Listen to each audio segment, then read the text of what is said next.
quiet on New Year's Day.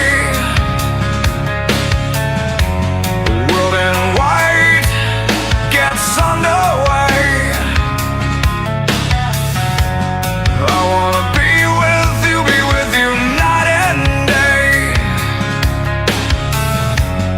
Nothing changes on New Year's Day. On New Year's Day.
Welcome to Muddin and BEAGS, episode 26. Happy New Year, everyone. We're going to skip from 2026 from 2025 to 2026. We're going to get crazy up in here, I guess. Well, the Beagle's ready to party. He's got his mud paws on. He's ready to go do some digging and find out what's going on with this old world research. And he's got his liquor going. Oh, goodness gracious. Oh, thank you. Ugh. Dog kisses everywhere. Help, help, help. He is ready to rumble. So I hope all y'all are doing good in 2026 and y'all hadn't, broken your New Year's resolutions yet. Give it a week and you'll be there. I guess we'll start off tonight with asking a question. Who wrote our history? Can anyone answer that question? Anyone? McFly? Bueller? Can anyone answer who wrote our history? No, it's a rhetorical question. You can't answer who wrote our history. You don't know. I don't know. Nobody knows. Okay, this is Plato. Okay, this is just one of the 3,000 books I've read. Okay, I've got my notes in there, and it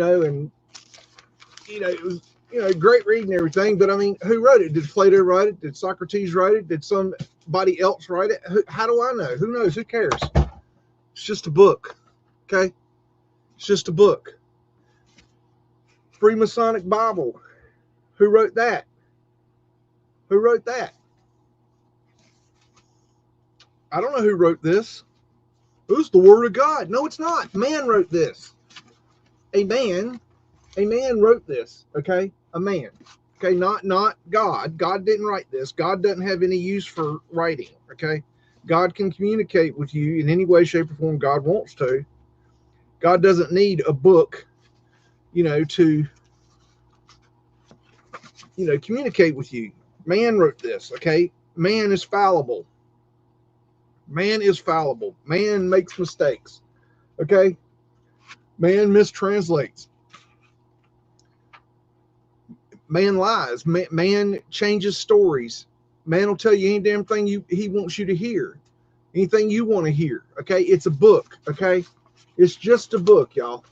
Okay, this is one of the 3,000 books I've read. It's just a fucking book. Okay, my point is that we don't know who wrote our history.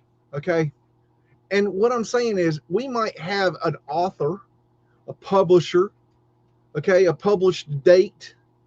We may know things like this, but you don't know that person. Like, you don't know Mark Twain. Okay, you don't know him. You don't know the King James. You don't know, Aristotle. You don't know any authors. You don't know any of these people that supposedly wrote our history. You don't know them. I don't know them. We don't know them. We don't know if they're real people. Do not eat the Plato book, Beagle. That's not food. You don't know. Okay, I don't know. My point is, these people that wrote these books, we don't know if they existed at all. We don't know it. Unless you were there, you don't know. Okay, you don't know if what they put in those books is true because you weren't there. You're going on somebody else's word that you don't know. Okay, who built these buildings is our question. We don't know. We have that question.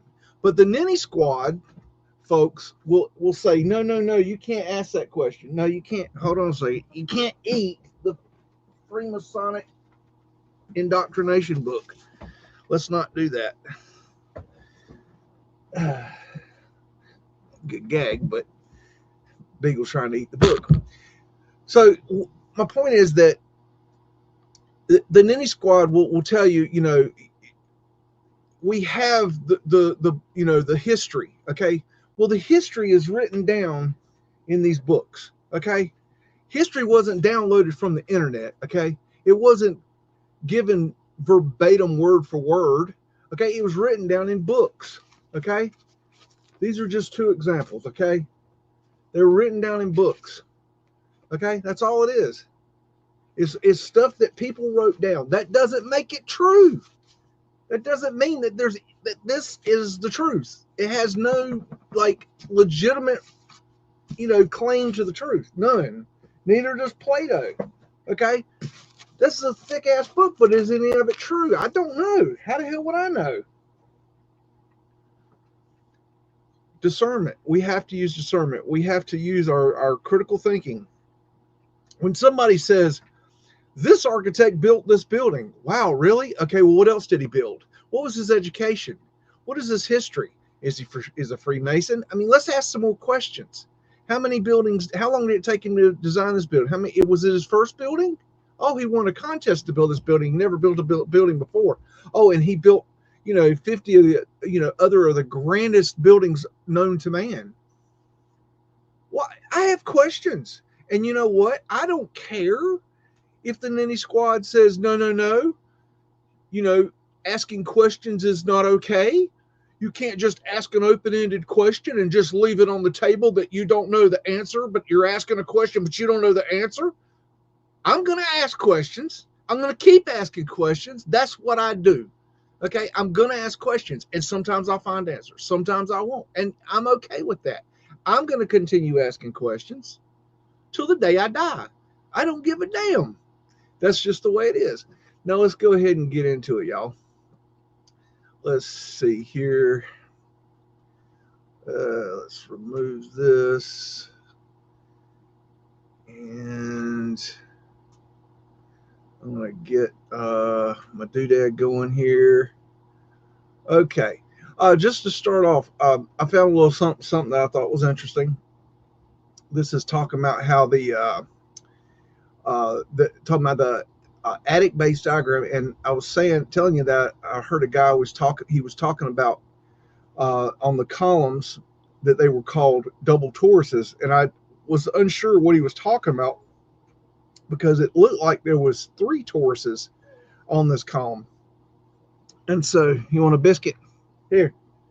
No, you can't eat the firewood. That's not no. There, you can have a biscuit. So I started looking around it, and I realized that he wasn't talking about the top of the column. He was talking about the base of the column. Okay, fine. So we got the answer here. They call this the double torus at the base.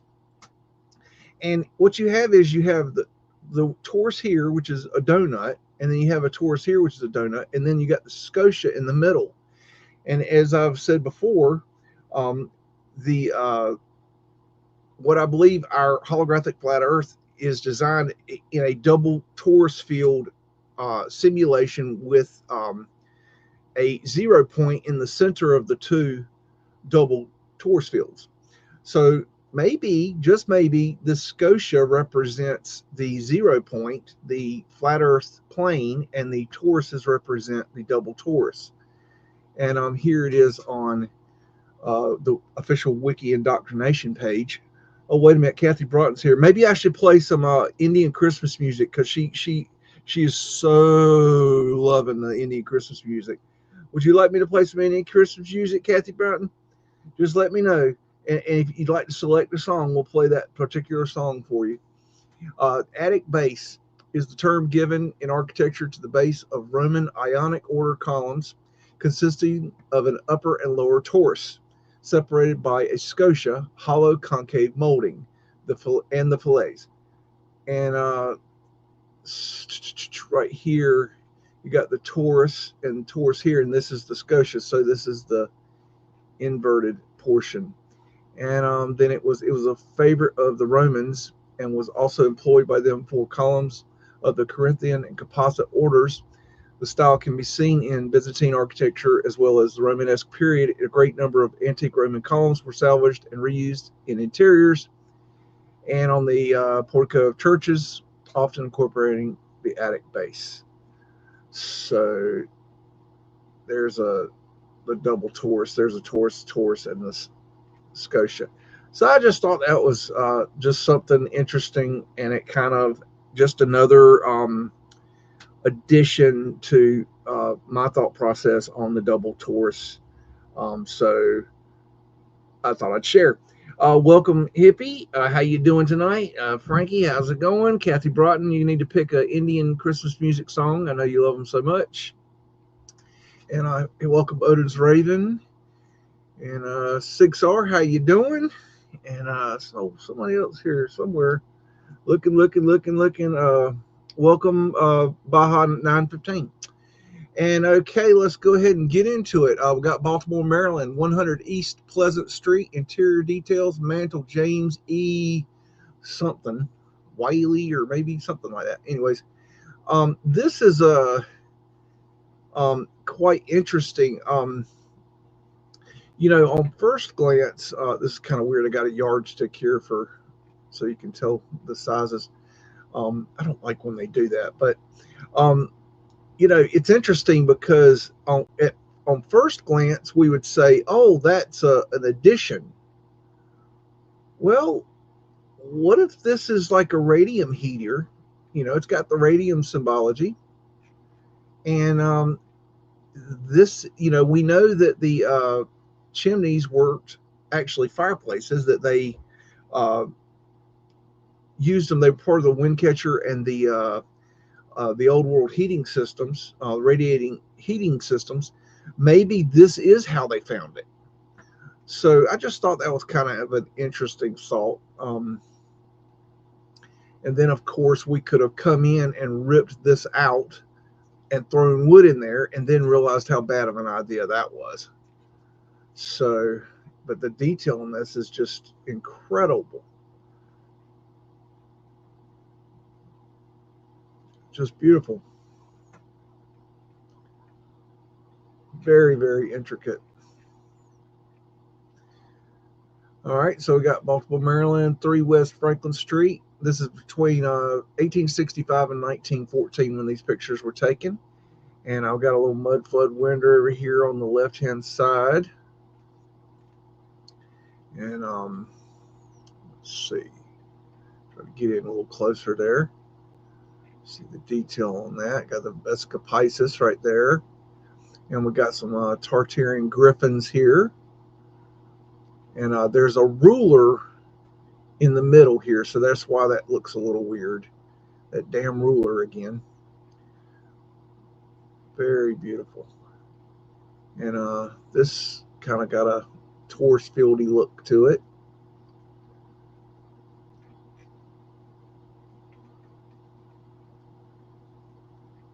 Not sure if this is a lamp or I'm not sure what it actually is. Look at those big doors right there. All right, birth of a city, Davis, West Virginia, in 1885. So they're clearing land. Got tree stumps everywhere. They brought some train cars down in here. Gosh, I wonder how they got those stumps out of there. That's hard work. If you ever had to get a stump out, that's not easy stuff.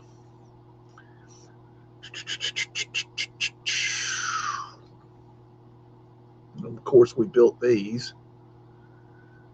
All these A-frame, balloon framed houses. No big deal. Easy stuff.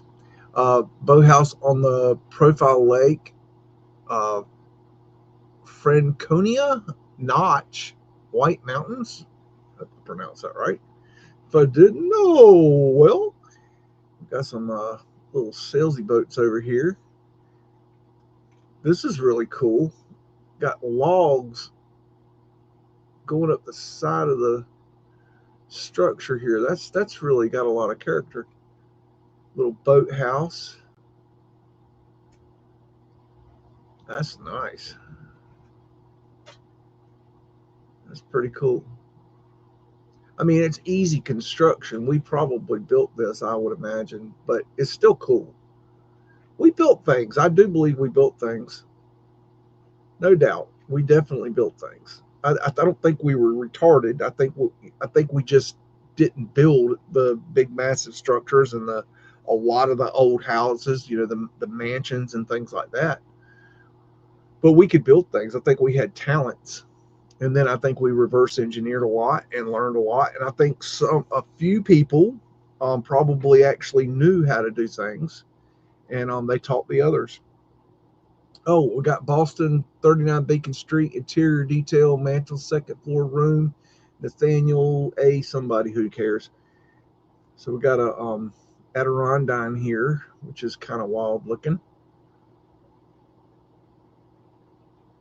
A lot of detail in that. Of course, you got your horseshit narrative. This is a wood stove, or a wood fireplace here. Got Taurus Field here. Got a Tartarian line right there. Got Tartarian griffins right here. Two of them with might be an eternal flame there. It's kind of hard to tell.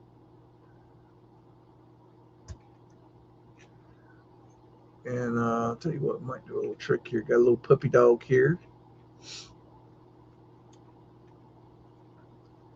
Look at the detail there. Beautiful. Got 4 1s on the clock for you Mandela affected folks. Got another puppy. Let's see if we can change this a little bit and get the no, play with it a little bit. No, yeah, that might do it. Get a little bit more detail out of that. Yeah, eternal flame.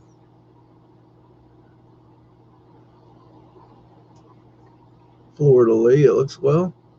Yeah, I guess that could be a fleur-de-lis. Yeah. All right. Just another way to get a little bit more detail out of it. Boston Masonic Temple between 1865 and 1914. I might have missed it, Kathy Broughton. Which Indian Christmas music song did you want to hear? Jingle bell, jingle bell rock. That one, or you got another one in mind? Rudolph the Red-Nosed Reindeer. I can't do it. I'll definitely just have to play the song for you. Got some trolley action down here. There's Fred going hyper speed. There is a pavement light right here, but it's very difficult for you to tell. That's pavement light. I've seen enough pavement light that it's all across the front here. I've seen enough pavement light that I can kind of see it when it's really hard to see. Got a cobblestone brick road that's not melted. Yeah, I know that sounds really retarded, but you got to preface these things. That's interesting right there, how one's kind of almost a ghost. Got ladies' uniform shop here. Got a porthole here for the wind catcher, scrub cartouche. There's another scrub cartouche. Fleur-de-lis. It's not a French symbol. I believe it's a symbol for the flat earth. Got an outcrop door here. They would change the doors here so that because the big doors let in and out too much air, and they were very heavy, so it was a lot easier for the ladies to open and close, and well, anybody really. Just made it simpler. You got that arc light right there. Detail on the street lamp. Get your piano. Maybe that acanthus leaf? Not sure. Diamond symbology. See this kind of set up a lot too. To let. See a lot of to let signs. Etheric lights right there. Porthole there. Porthole there. Anytime you see a barber pole, I look down because a lot of times, for some reason, I really don't know the answer to this, but they put the barbershops in the basements, which is kind of odd. I would think that the barber would want a lot of light in order to cut hair, but I'm not a barber. What do I know? Let's see what we got on this building over to the right. It just keeps going up, up. Okay, wow, okay. All right, what we got here? We got portholes, Venetian shells, we got Taurus fields, Tartarian lions. Got the egg and dart right here, which symbolizes life, the egg, and the dart, death. This is dog toothing here. Phoenician wave. There's a technical Greek, the technical architectural name is Greek key, but I like to think it's a Phoenician wave. I believe this looks like a star fort here. You see this a lot. This outline pattern on windows and doors. There's an unscrubbed cartouche. Hard to see what's on it though.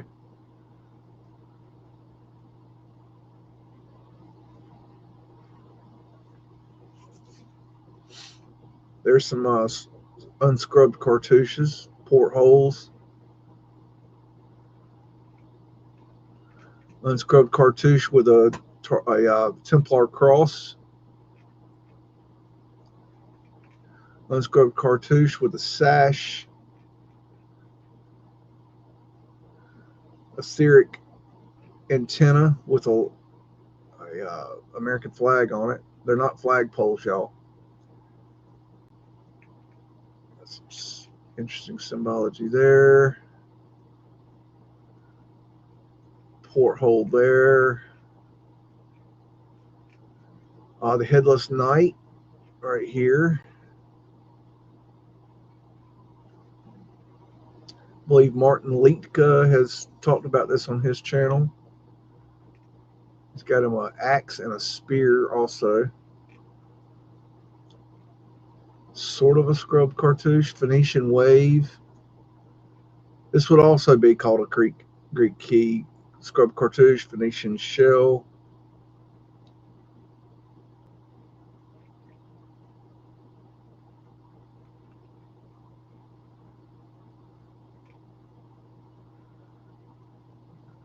Porthole there. Bum, bum, bum. Toulet, another Toulet sign.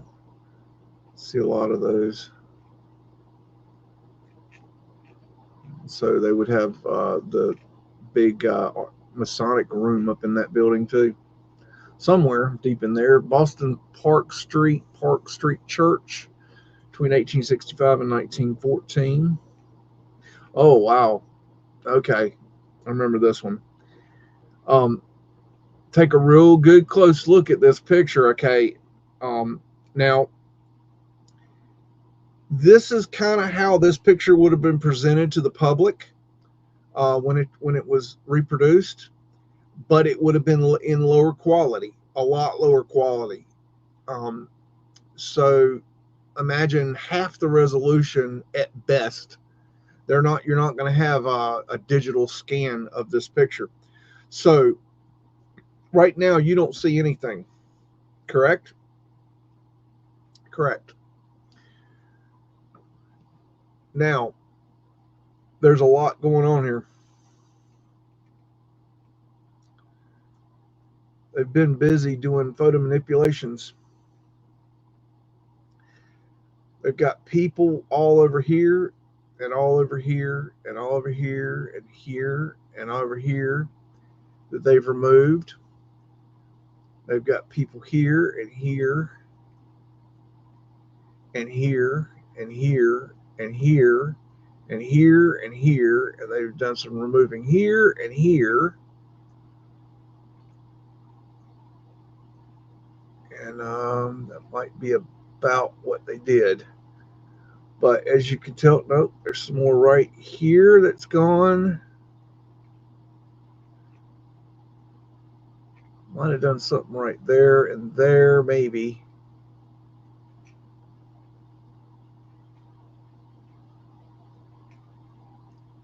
Might have done something right here, but it's hard to tell.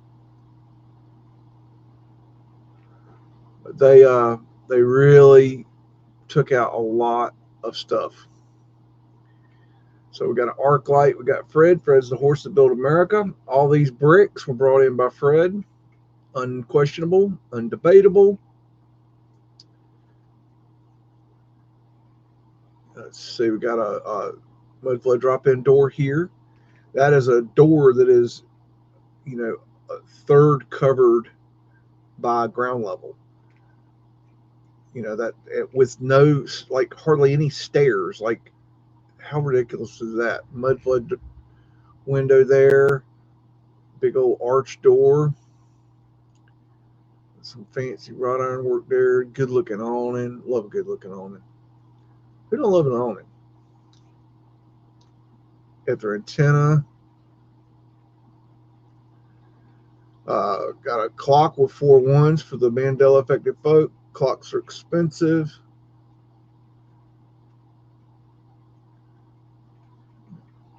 Portholes with flat earth asterisks on them. Ether finial on the top. Some stained glass action.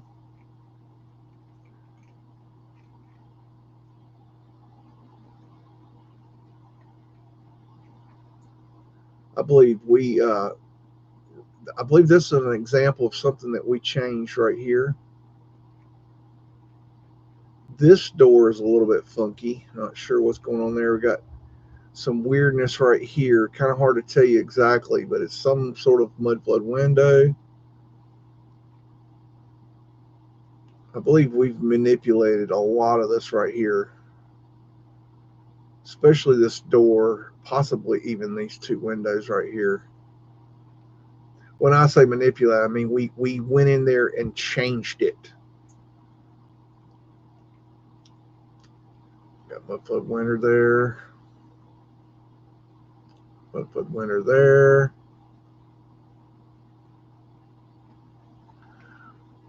Arc lights there.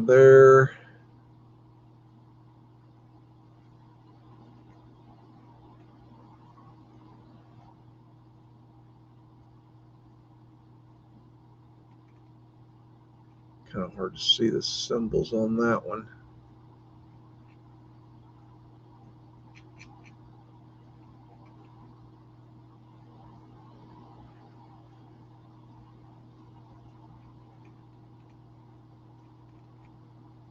Kind of weird.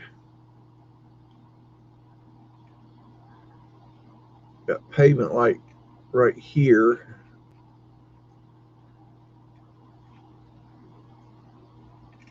Coal hole covers there. More pavement light right here.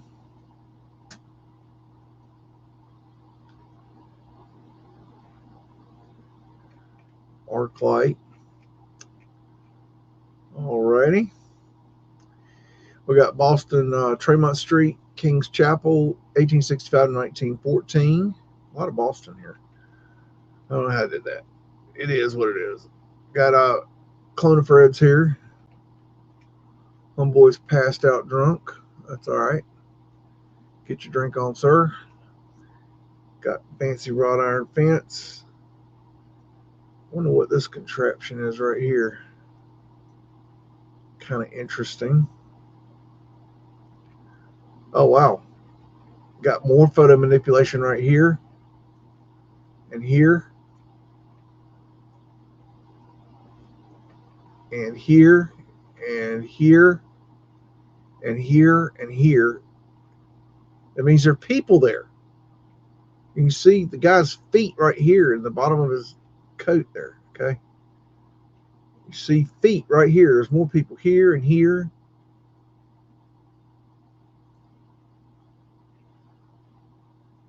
Here's some more people right here they've taken out. There's a guy right here.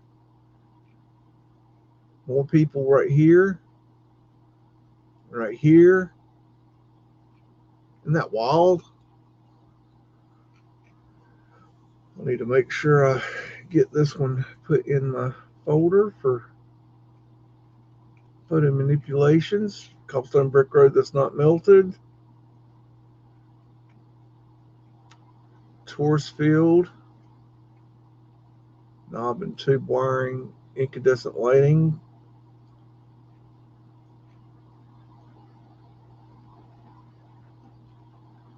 arc light, etheric lights,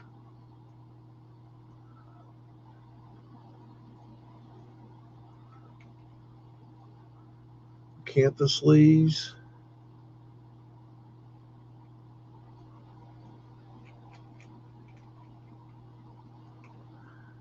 Tartarian lions, portholes, etheric antenna, eagle representing the phoenix, possibly representing the flat earth. It's just an opinion. I'm assuming this is a snow dam on this right here. Taurus fields. They've removed something from the niches.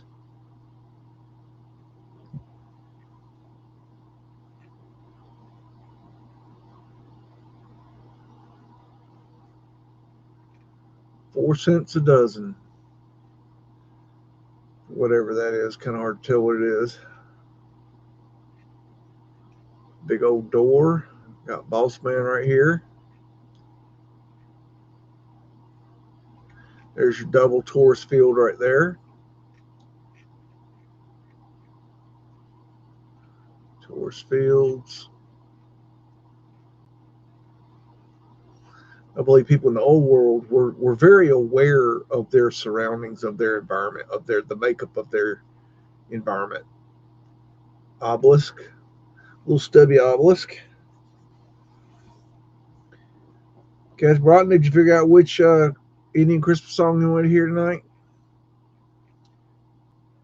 Better get thinking. I'll choose for myself now. Boston, Tremont Street, Tremont Temple, interior 1865 and 1914.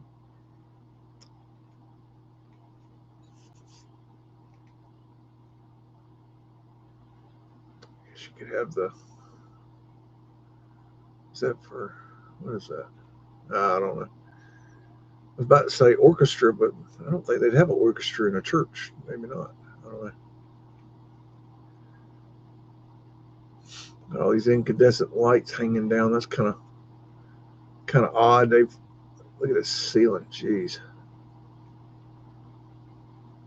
it's whacked out.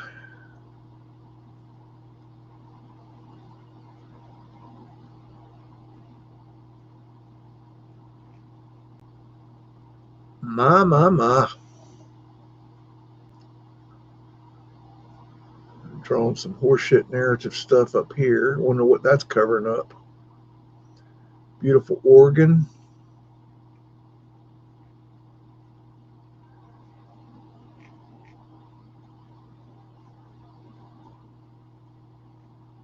I believe they changed the stained glass.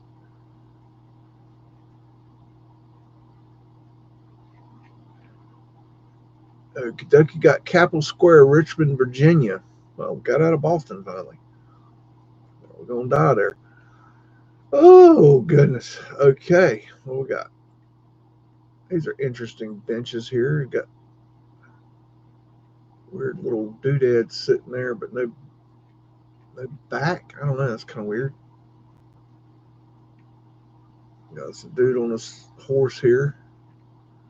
Charge. Oh, that's supposed to be Washington. I believe Washington is an old world character. I believe they just stole the character and maybe wrote a new narrative for him or stole some of the narrative. But I just think he's an old world character. He's just regurgitated, I believe. I mean, where's the evidence that he ever existed? Physical evidence. Like, do we have, like, everybody claims they were related to Washington or Lincoln. Really? Everybody? How you coming on that song choice, Cass Broughton? Got antennas there. Taurus fields across here.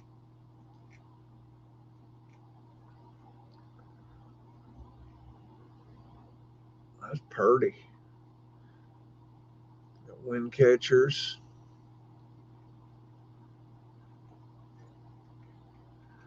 Got some Mudflood windows down here.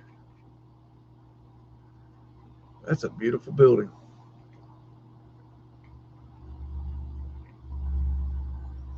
Portholes. Portholes are part of the wind catcher as well. This would be the wind catcher here. Clock, can't tell the numbers on it though. Got their finial up here. And it looks like they may have vanilla skied this to some extent, but it's kind of hard to tell. The reason I say that is I don't know if you can see it there, but on your end, but there's a little haze around this tower here, which means they could have done some vanilla skying, but it's kind of hard to tell. I don't know, why is there a haze around just the tower there? I don't know, it's kind of weird. It's probably nothing though.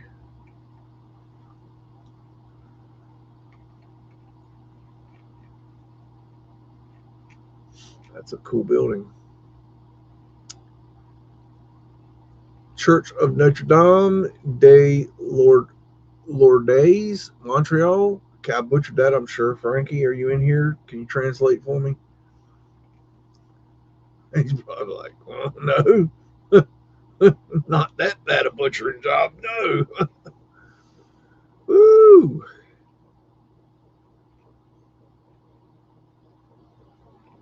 What's up with these chairs? Odd looking chair.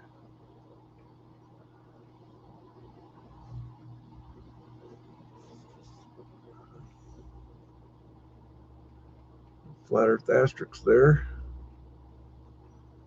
In case you need that.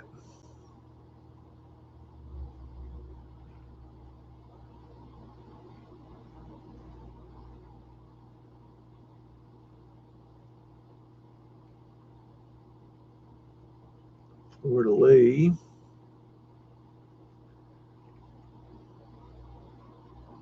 It's weird. A lot of this looks like it's painted. Like it makes me think that they changed it. Like the hanky pankied it up.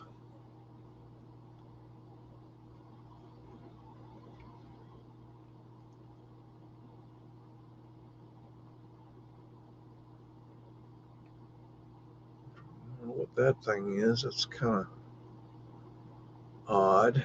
There's a porthole right there. That would be part of the wind catcher system.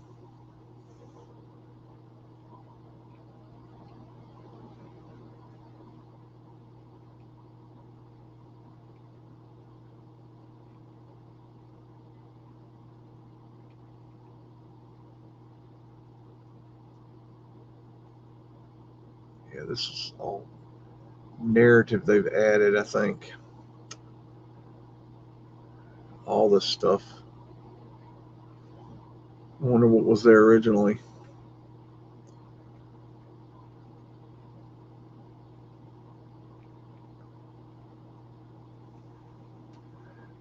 It's pretty easy to tell the new from the old. It's just, you know, the quality.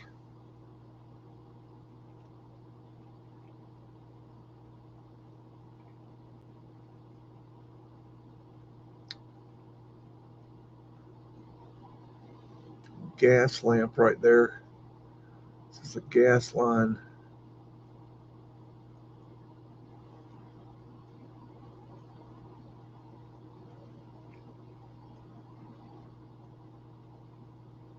A porthole here.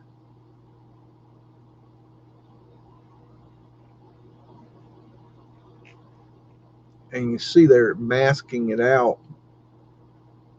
right here. You see that line right there they've drawn, and they're going to scrape that out to create a square image for reproduction. Church of Notre Dame de Lourdes, Montreal. This is the same church.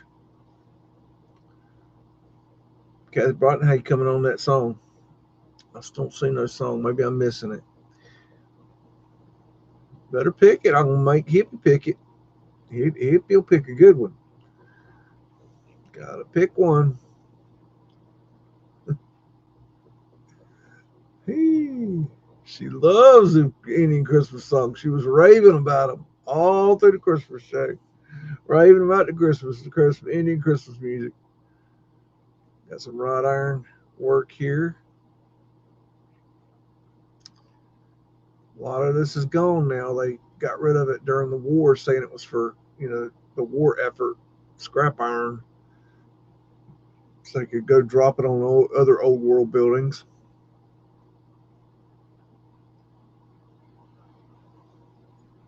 Gaslight, maybe.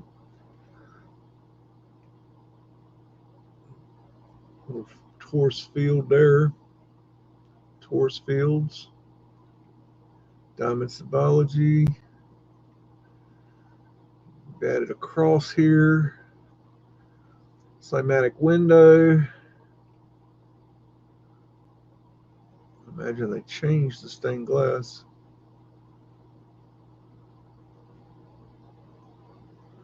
Porthole.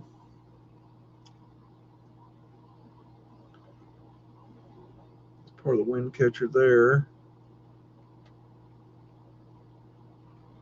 Some sort of ether finial there. Hard to see what it is though. Porthole. Ether finials right here and here. I mean, you could say pyramid symbology there. Ether finial. Ether cresting. Venetian shell. More wrought iron work.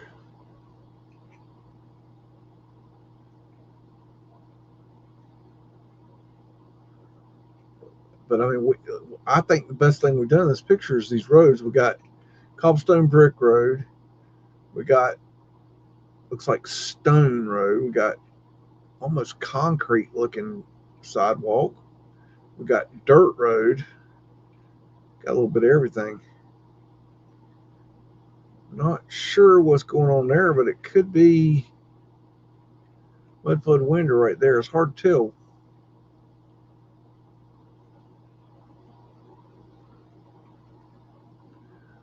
Porthole. Diamond symbology. Porthole here.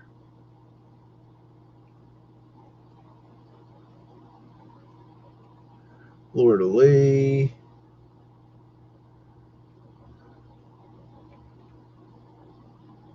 Huh.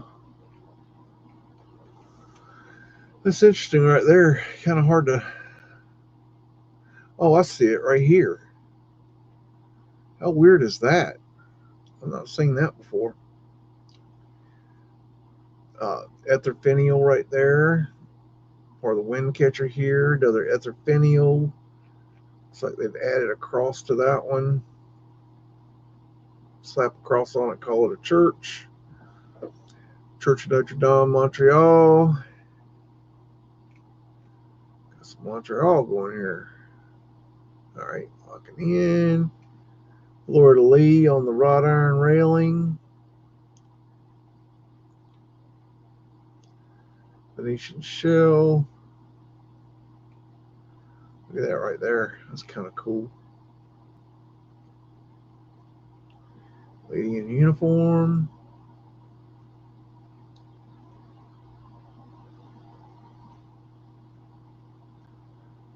There's Fred and all his clone buddies.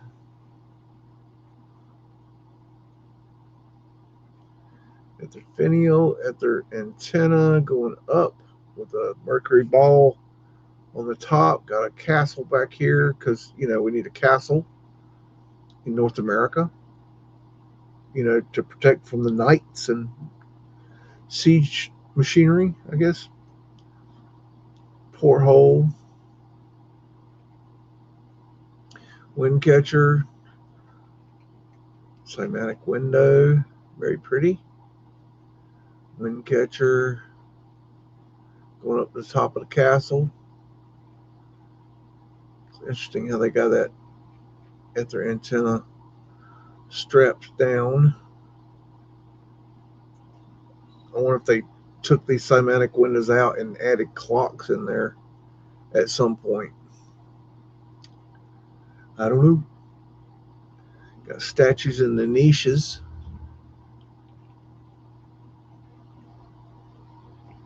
Wonder what was there originally. Might have changed them. Don't know. Might be original. I don't know. Got us a little obelisk base here, it looks like. 1895.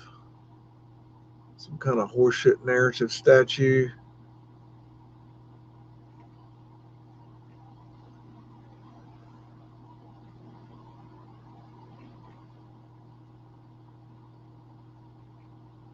Tree growing up to the sidewalk. Kind of weird. Church of Notre Dame, Montreal. Inside. Let it lock in. There we go. Takes a minute for these images to load because they're such high quality. Kathy Broughton, how you coming on that song? I keep checking on you. I'm not forgotten about you. She's like, oh, I love the Indian Christmas music. Can you play more? Well, I couldn't play more that day, but you know, she really wanted to hear. I'm sure she has a favorite request she wants to hear. Looks like Orphan Annie's in the chat. Hello, Miss Orphan Annie. How you doing? Happy New Year. We're just doing our thing as usual. Hanging out. Saying howdy to our friends. Doing what we do. Give you a place to be. A good place to be, I think. Once a week. I mean, all I'm asking is once a week. Throw a video at you every now and then. You ain't got to dig through no super chats to ask no questions. You just ask a question. And if I actually look down and see it, then we'll maybe answer the question. Hopefully. But no, I'll get back and read the chats. Check out the ceiling. Good grief. That's cool. Look at that. That's another one of those ceilings. Man. Drop acid here. Oh my gosh, I got another one. Holy crap. Holy crap, Batman. Seriously. Check out my boy with his horns. Is that Moses with the horns? Oh, these horseshit narrative statues they've added.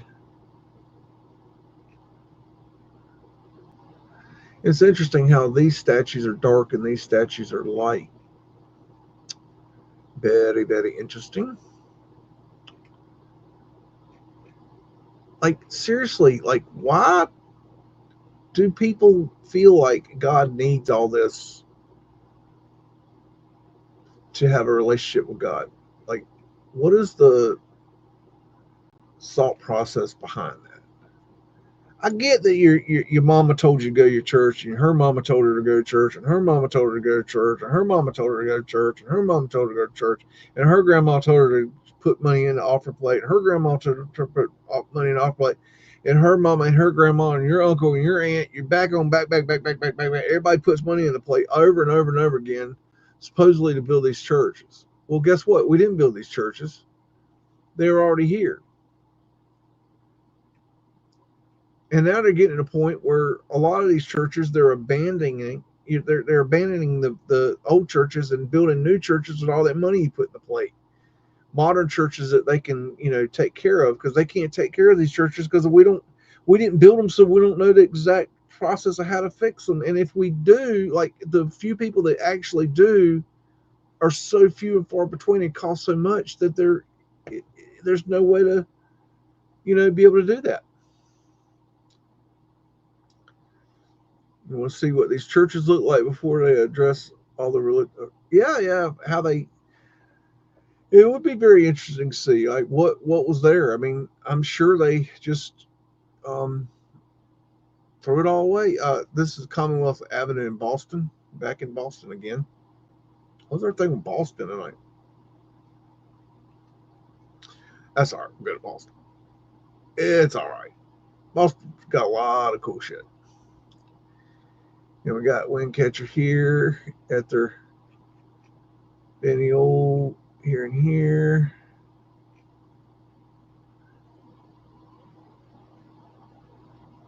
Windcatcher.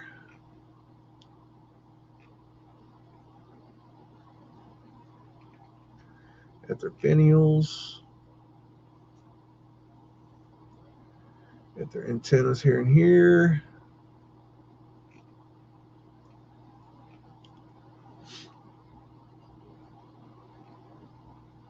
Mudflood winders. Mudflood winders here and here. And here. Mudflood winders there and there. And some there. Some there. And there. This looks like a mudflood drop in right there.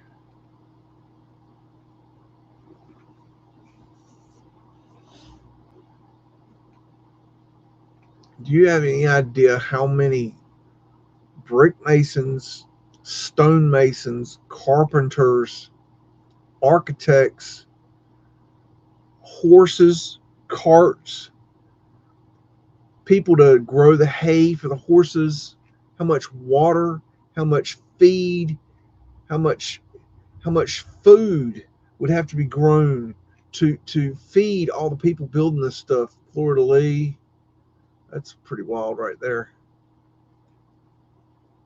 How and everything that goes along with that. I mean, there's so much that goes behind construction of these buildings. The people that mine the mortar, and then it's a question of, and I'm digging into this right now, and I don't have really the answers I want yet, but I'm wondering, okay, you got natural cement at their finial, and then they used Portland cement, and the story goes that a lot of the structures were built using natural cement, and then they forgot about it when they brought in Portland cement, and now they're going back and they're realizing that there was this natural cement, and the natural cement is a lot better. It's a whole different monkey. The natural cement, it moves with the building. It's self-repairing. Okay, it's a whole different monkey. It cures over a longer period of time. It takes time to cure. It doesn't, and it just has a whole different property. It's stronger, and then it over time, as the building moves and shakes and the foundation shift, the mortar will break, and then not break the brick. And it's a lot easier to replace the mortar than it is the brick, a lot cheaper. And so the Portland cement is a lot harder, but the problem is that the Portland cement is harder than the brick. And so then the Portland, when the building moves and shakes and the foundation shift, the mortar is stronger than the brick, and it breaks the brick. So then you have to take the brick out. Well, to take the brick out, then you got to take the mortar out too, so you have to replace both. And the Portland cement is cheaper, but it doesn't last. And we've built everything for a long time with Portland cement, but now they're realizing that these older buildings, many of them, some of the most famous ones were like the Statue of Liberty, built with natural cement. Brooklyn Bridge built with natural cement. Okay, these massive structures built with natural cement. Now, the thing is that my question is there a way to determine if a cement is natural cement or Portland cement? And the reason being, what if we didn't start using Portland cement until a certain time period, being later, when we started building shit.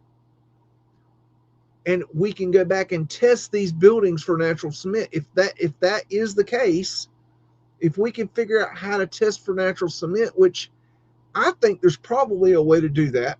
I'm not the expert on this, but I think there probably is a way to do that. If there is, then we should be able to determine what buildings were made with natural cement. And if so, then we can go back to the records that we have, supposedly, that they say, oh, they produced this much natural cement between this time, and these buildings were built between this time and this time. And then you realize, no, they weren't built with Portland cement. They were built with natural cement. Then we have them. We got them by the cojones. About time. Hello, GT 1982 Mustang. What's going on?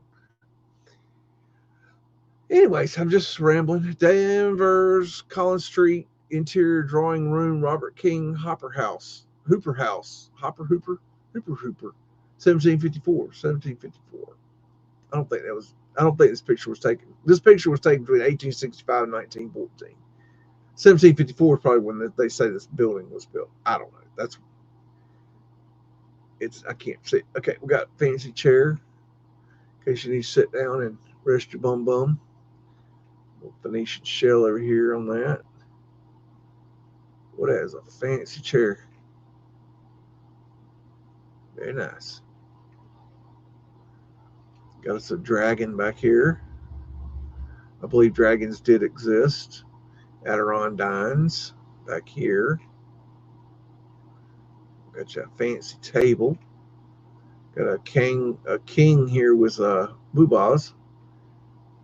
Maybe a lion's claw. I don't know. Kind of weird. Very odd. Ooh, that's a fancy lamp.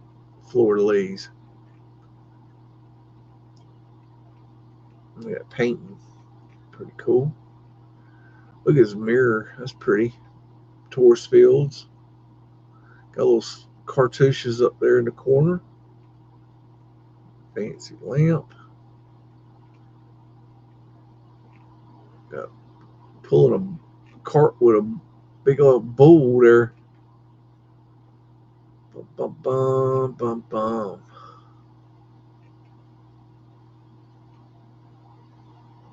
It's a weird creature right there. Got a crown. Flat Earth asterisks.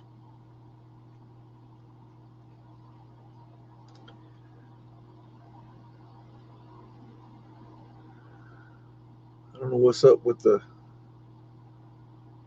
man boobs there, but whatever. If you want a table with man boobs, that's your thing.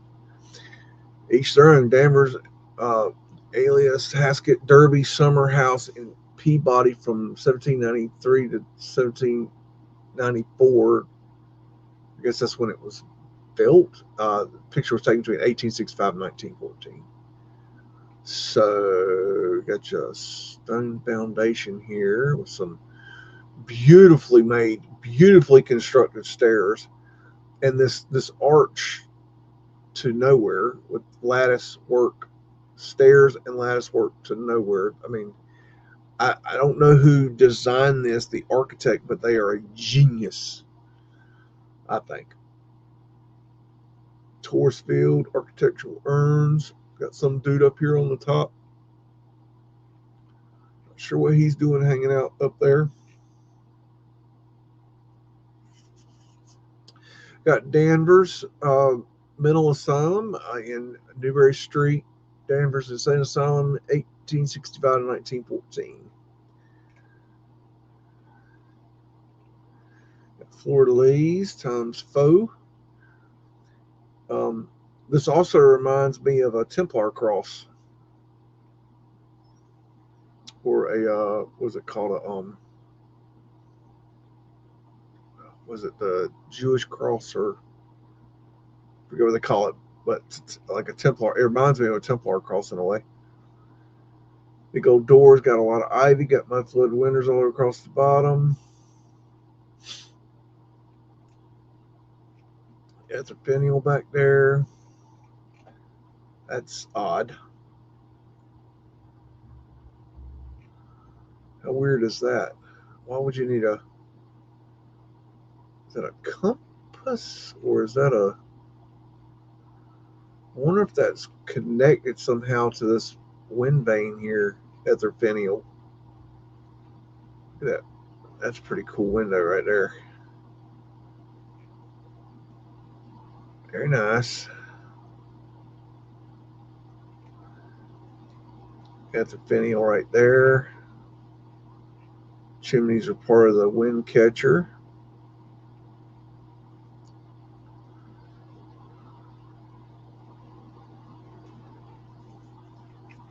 Got the finials up here. And here. Wind catcher. I imagine these are portholes across here somehow. They probably open, I imagine, somehow, some way. The Mudflood winters down there on the bottom. More of those ether finials all over the place. Wind catcher down there. I believe this is one of those classic batwing buildings, as they call them. Here's another shot. I believe I have a few shots of this hospital. It's a classic. I believe it is a batwing, if I'm not mistaken. Don't hold me to that. If I'm wrong, we'll blame it on, let's see, Odin's Raven. Odin's Raven will take full responsibility for any incorrectness stated here such at this time. Thank you, Odin. And we got that answer video up there.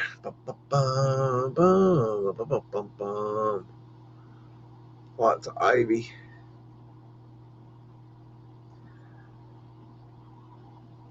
And it's a garden feature at this insane asylum, because crazy people need fancy gardens.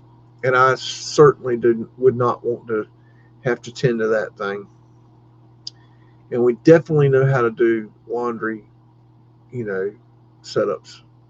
That's something like, look at the juxtaposition between the construction of this, the beautiful landscaping, and then the clothesline setup. I mean, oh, and let's not forget the wood wall around it. It's not the first time I've seen a wood wall put around structures like this. We can build this right here, but we got to put a wood wall. Wood wall good, stone wall bad. Like, seriously? Mudflood winters down there in case you need them. It's like we put bars on the windows. Very nice. We got an anchor. Whatever particular reason. There's Fred. Check out this greenhouse business down here in the ground. Very interesting.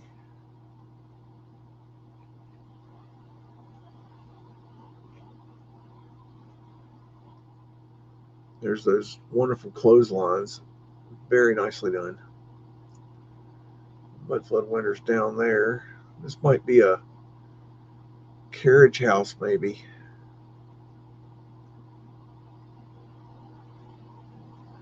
There's some Mudflood winters there. Got some ghost lady here. Might be a crazy person there. Be careful. Got some Mudflood winters down here for, in case you need to escape the insane asylum. I would imagine we built this right here as an addition. At their finial. Got a smokestack chimney for the steam plant, which would be one of the ways they were producing heat, possibly even running equipment. Got eager for deer. Got these hounds down here. These is hunting hounds right here. Look at them. That's a fine bunch of hounds right there. Ooh, that's so cute and adorable. Yeah, who doesn't love a hound dog? How can you just not love a hound dog? Oh, what you doing there, fella? Going hunting for deer, huh? I just thought you were cool. We got Eastern High School, Detroit Rock City. And we got little kids hanging out at their found school. Oh, look, Ma, we found a school we could go to with their ether lights and our flat earth asterisks and big ass doors. They're like way big.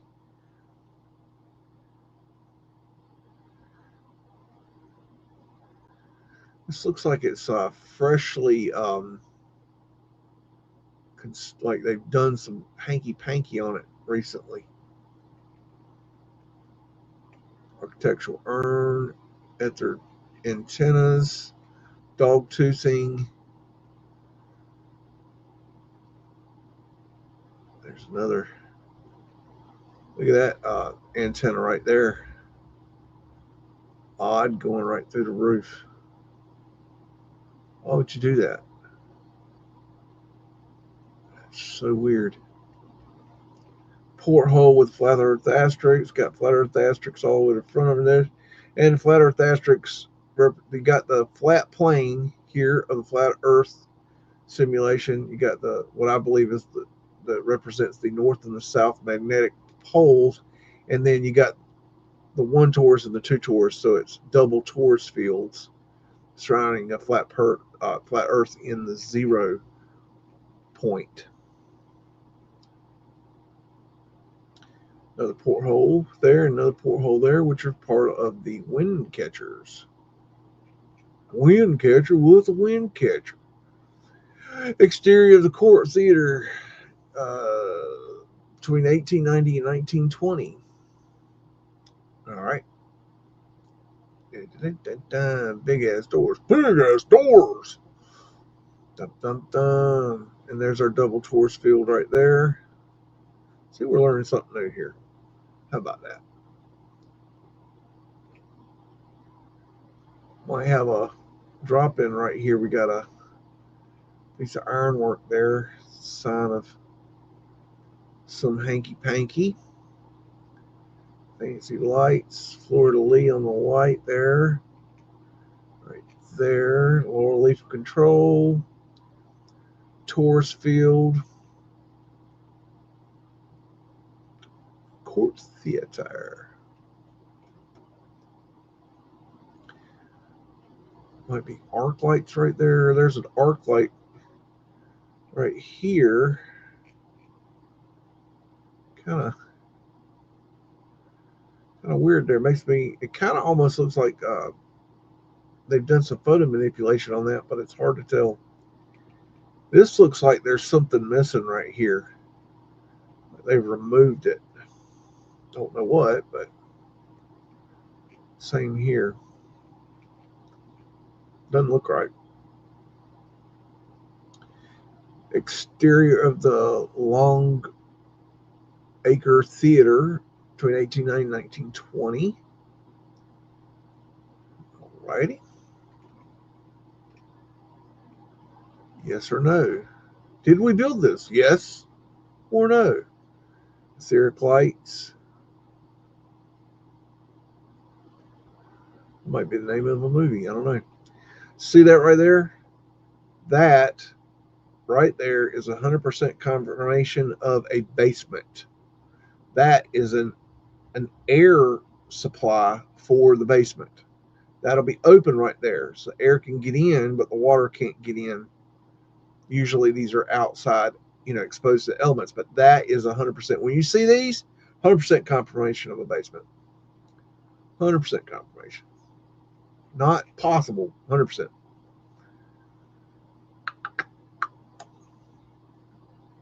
The more you know. This looks like something we added right here. This stairway right here.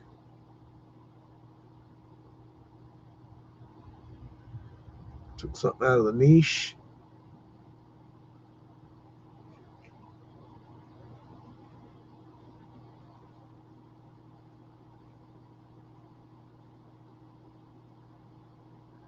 Got these from a different digital archive, but I thought they were cool pictures. So obviously, we added these ugly ass sign here to the face of it, just ruined it. And I don't even know what the hell that thing is. Tourist fields. That looks like some kind of mask for some kind of super villain or something. That's weird looking.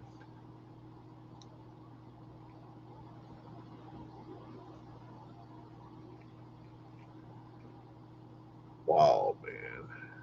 Same theater, a different angle. Of course, we got a dirt road.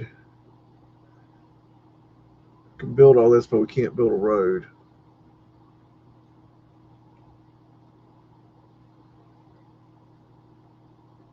I saw this video the other day, and the basic premise was it we could build all this, but we didn't just invent the match till later. You know, like we built all this other crap. We invented all this other crazy technology, but we didn't build them. We didn't design or invent the match until much later. Like the match, just the match. You know, you strike a match. And I thought, wow, that's a good point. You know, it's so simple. You know, it's just, yeah, why would you? That would be like one of the first things you'd want to invent is some sort of match. I don't know. It's just funny.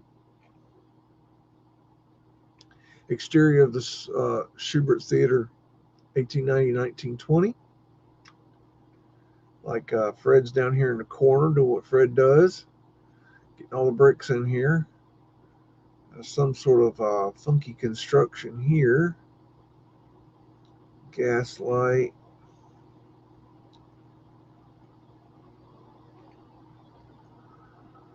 Wish these images were better quality, but you can still see it's really cool. There's one of those funky cartouches, the Shield, still looking the name of it. Got an unscrubbed cartouche with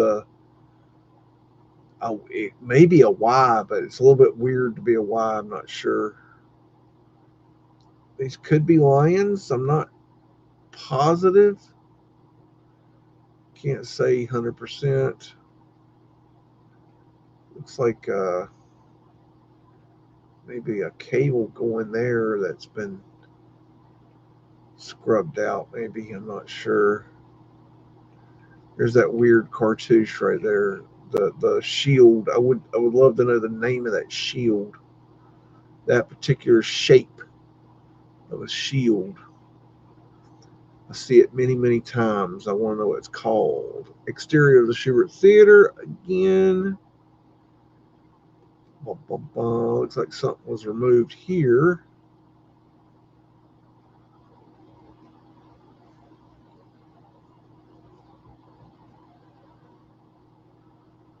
Sure why there's water all over the place there. There's Boss Man right there hanging out doing what Boss Man does. There's that weird shield. It's very distinctive.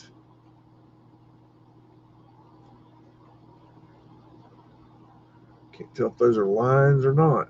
They might be. Something was removed here and here. I don't know. Well, y'all gotta be removing stuff. Exterior of the Schubert Theater again. Remove something here.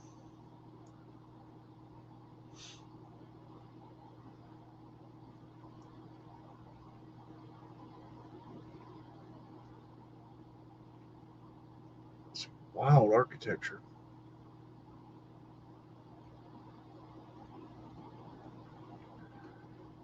Look at the pitting. It's kind of weird. What causes that? Tourist fields.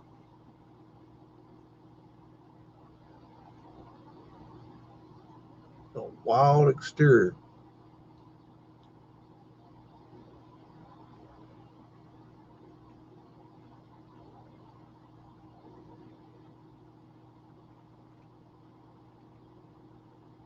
Wow. Fifth Avenue, New York, Easter morning.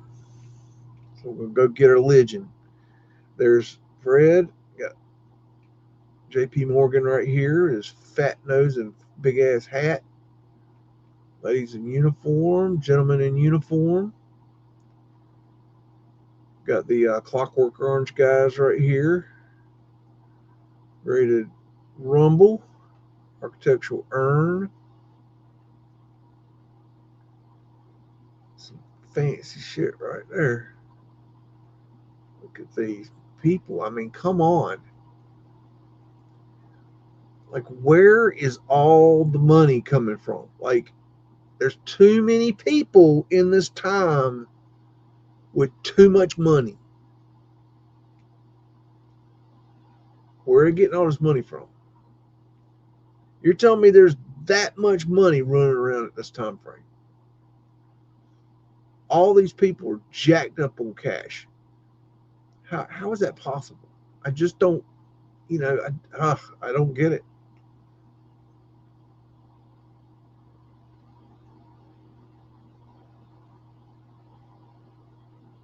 It's too much money flowing.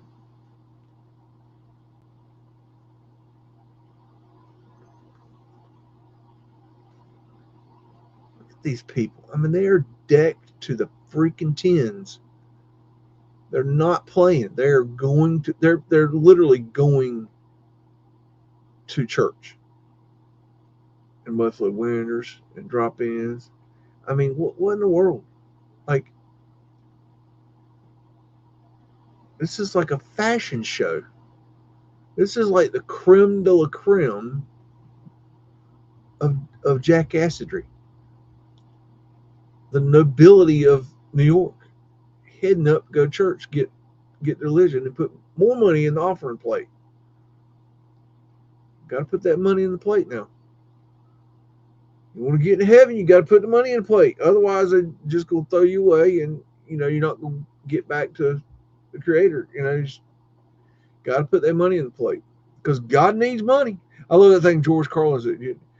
God can do everything. He's all knowing, all seeing, all this, all that. Do anything he wants to, blah blah blah. But he needs money. There's one thing he can't do is he can't make money. After finials and after cresting and fencing up there, George Carlin. God, I love him. Fort Monroe, Old Point Comfort, Virginia.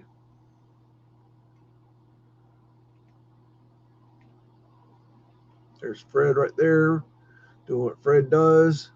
Fred the Horse Build America, as you didn't know. Got a fort down here.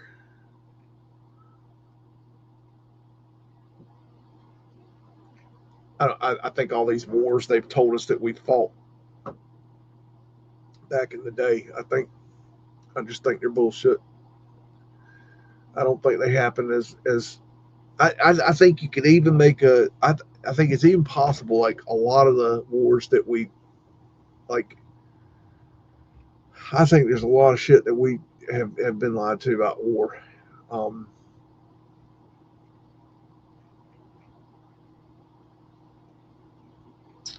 it think about like let's imagine like let's imagine you're a knight in shining armor. Okay, you're a chivalristic knight. Okay, you're going to defend the maiden's honor. You're going to go fight for the king. The king needs you to fight for him because the king is the king and you love your king and you're going to go fight for your king. You're going to throw on your armor and you're going to throw your armor on your horse and you're going to get your big sword and you're going to go into battle and you're going to charge full steam ahead into the other army, and the other army sitting there with spears stuck into the ground, and you're going to run right into the spears.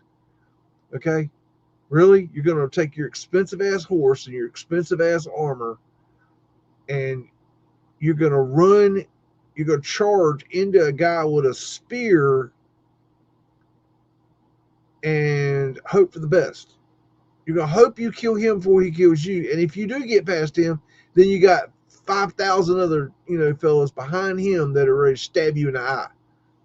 Okay, you got that scenario. Then you got on the other team, you got the other, team Pepsi. You got him over here, and you got this pikeman, and he's got his pike, and he sticks it in the ground, and he's going to stand up at the front, and wait for the guy to charge at him with the horse, and he's gonna 50-50 hit that horse and stab that horse in the heart, and horse will fall to the ground dead, and then the guy behind him will stab that knight in the neck, and you'll then get killed by the next guy behind him. Like, and you're gonna you're gonna stand there and let a horse charge you with a knight in shining armor with a sword swinging through the air. Really? Which of these scenarios sounds like more retarded? Because I'm having trouble deciding. I can't figure out which sounds more retarded. Then you got the later on. This is the Hotel Chamberlain, Old Point Comfort, Virginia. You got later on. You got, let's say we're gonna have a musket battle, and first we're gonna stand there and fire cannonballs all across, and the cannonballs are gonna fly through the air and blow our heads off and run across the ground and take off our legs, and then we're gonna stand there and let one side, Team Coke's gonna fire their muskets at us, and we're gonna stand there with a big red jacket with a white X on the front on one side, and on Team Pepsi we're gonna have a big blue jacket with a big X on the target on our chest. We're gonna stand there and take the fire a volley, and we're just gonna get shot in the face, and then we're gonna let you fire, and then we're gonna fire. And then you're going to fire and we're going to fire. It's going to take turns firing until all the teams are dropped dead. And then when we've already killed half of them, then we're going to charge each other with bayonets in the face.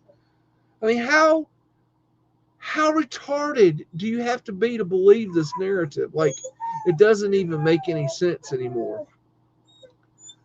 Let's take a break, y'all, because somebody, I'm not going to name any names because I don't want to be throwing anybody under the bus is being annoying. So let's take a break, and we'll be back shortly.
Alrighty, we is back.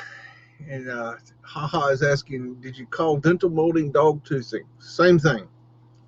Same thing. It's tomato. Senor Haha. Ba, ba, ba, ba, ba. Mr. Sigsor, how you doing?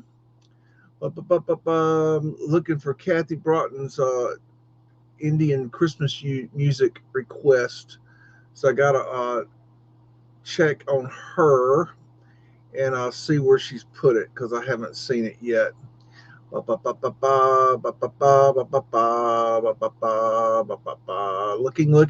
How y'all doing? Y'all enjoyed that little break? Let's see. No, Beagle. I told you again. I've told you no hot chocolate. You're not allowed to have hot chocolate. No, you're not allowed to have hot chocolate. You can't have hot chocolate. No, absolutely not. Absolutely not. I'm gonna have to drink this hot chocolate. I know you made it. You want it and everything. It's really good, but you can't have none. I'm sorry.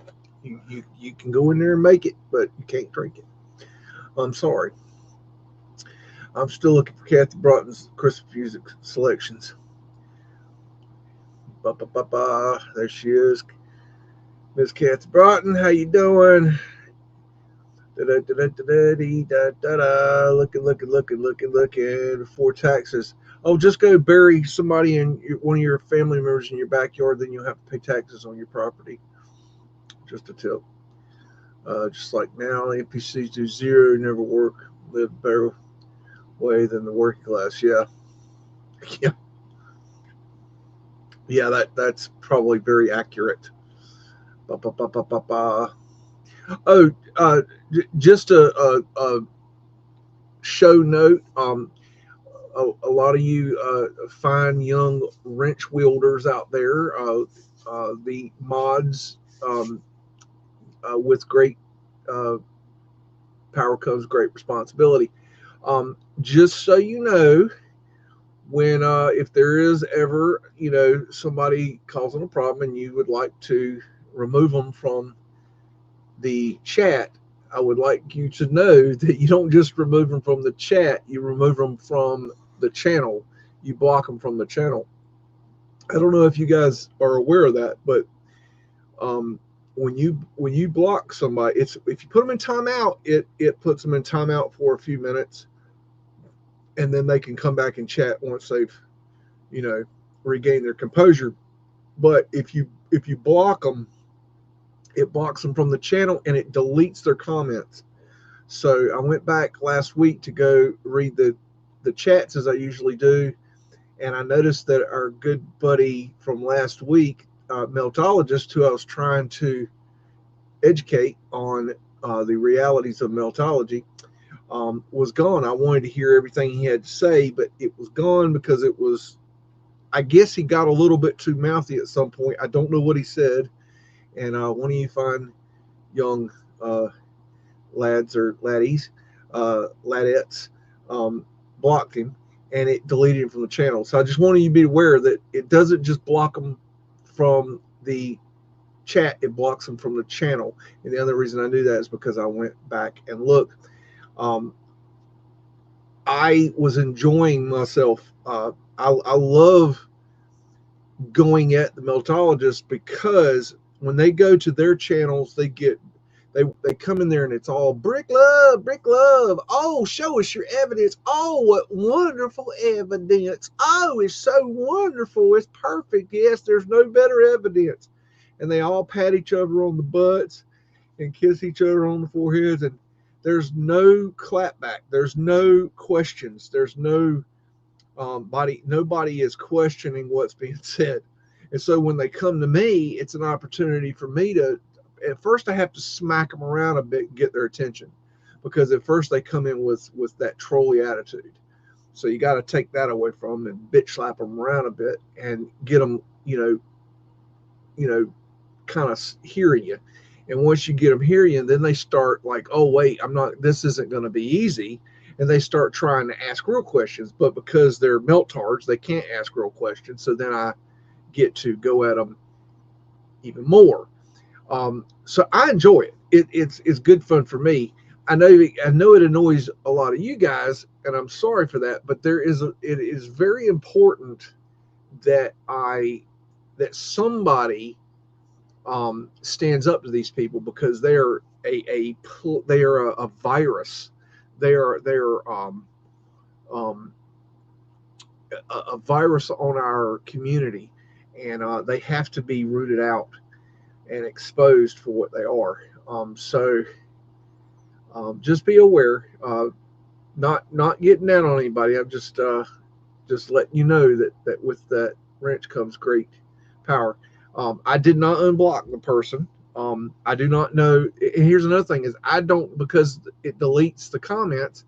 I don't know what finally pissed off the person that would have blocked this person. So I don't know if they actually did something that was really bad enough to get blocked. I have no idea. Then I don't have that knowledge. Um, just get we're here to help each other, and not everybody's going to agree with us, and that's okay. Here's the thing: when someone doesn't agree with me, that's quite all right, but I don't want them to come at me and go, well, that's not true. Okay, well, what's not true about what I just said? I want specifics. I want to have a specific conversation about what you think I am not accurate on, because I may learn something from you, but you may also learn something from me by a conversation. You have a conversation, and we both bring our knowledge to the table, and we might have a different thought process when we leave the conversation. I'm all good to have arguments with people that disagree with me. Usually, I find that it's like the Ninny Squad. They're famous for grouping all the Tartarian and Old World and Mudflood researchers into one thing, and they say this, and this, and group us all into saying one thing. And that's not true. We all have different thoughts and different beliefs. We all believe different things. And if you asked individually each person, what do you think about this, and this, we're all going to have different answers. So when the Ninny Squad comes at you, they don't individually go at your research. They group us all together. They throw the old school, Tartarian old world mudflood researchers like uh, myself and Campbell and Martin Liedtke and John Levy and Philip Dresdenen, and all these the Conspiracy or Us and the Mind Unveiled. They throw us all into one thing with the new Bully Slayer and the AI channels, and the people that are slinging the speculative crap, and they throw it all into like we're one thing, and we're not, and that's where they get it wrong. It makes them look stupid, but they won't have a conversation with you, and you can't debate them, because you try to debate them and then they change the rules on you. Trust me on that. You can't you make an agreement to have a debate, and you set the rules, and then the next day you change the rules completely. That's not a debate. Fuck rules in a debate. A debate should be, I throw my shit at you and you throw your shit at me, and you duck, and you duck and weave and jive, and you handle that shit. You don't have proper rules for debate. We have a proper debate. Screw that. I want to call you a dumbass. I want to call you a dumbass. I don't want to, I want it to be a real proper, let's get it on. Let's, bring out the Donkey Kong. Let's play some Donkey Kong up in here. Get on like Donkey Kong. Photo manipulation town. Still looking for Kathy Broughton's choice. Am I? I don't know. Am I? That's a sweet comment, but I don't know it's not true, and I can't say that anybody was. I don't know. I'm not gonna claim that. I don't know that. I got to drink this hot chocolate before that beagle tries to come get. He goes in there during breaks and makes him hot chocolate, and it's not good. He can't have hot. He can't have chocolate. As you all, I'm sure know. Looking down, looking down, looking down. Still looking for Kathy Broughton's. Is that the song you want to hear? The PP dance? She wants to hear the Tinkle Tower song.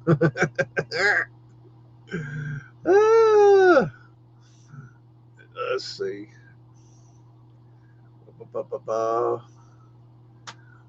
Welcome, we of liberty and freedom. OLF. I hope I'm reading that right. Welcome.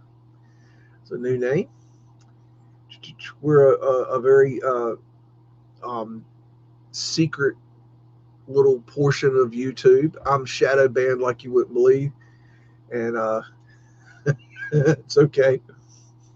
There's nothing I can do about it.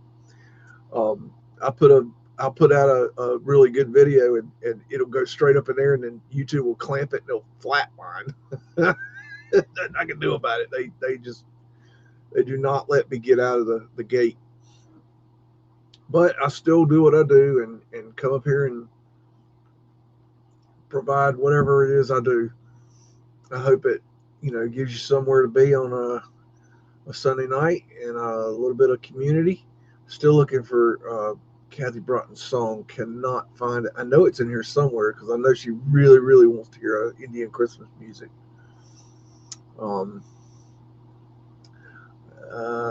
She's here. She's just not, she must be still deciding what song she wants to hear.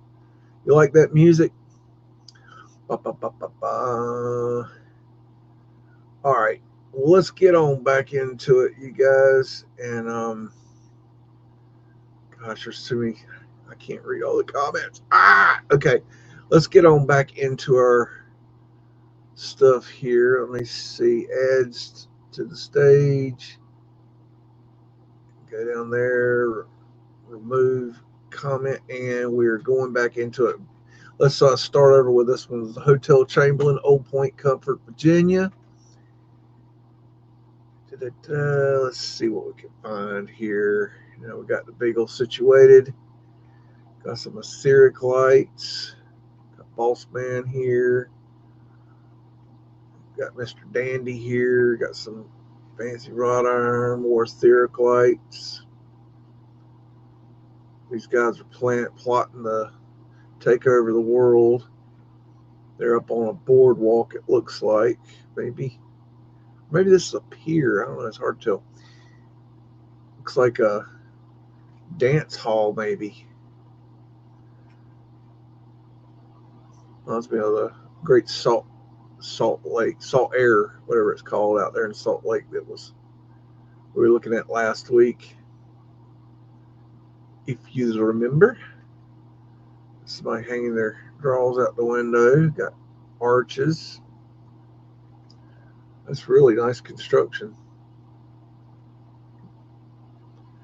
This it's hard to see, but it looks kind of vanilla skied around that flagpole. You see how dark it is right here and here? I don't know. I'm not sure. Could be maybe the flagpole, or excuse me, etheric antenna that they've added a flagpole to. Maybe the antenna is wiggling in the air. Maybe that's what causes that. I don't know. Finial. This one has the same thing going on. Kind of weird. I don't think it's vanilla sky. It's just kind of weird how it has that haze around it. There's old wind catcher pieces here, what we call chimneys today. At their finials.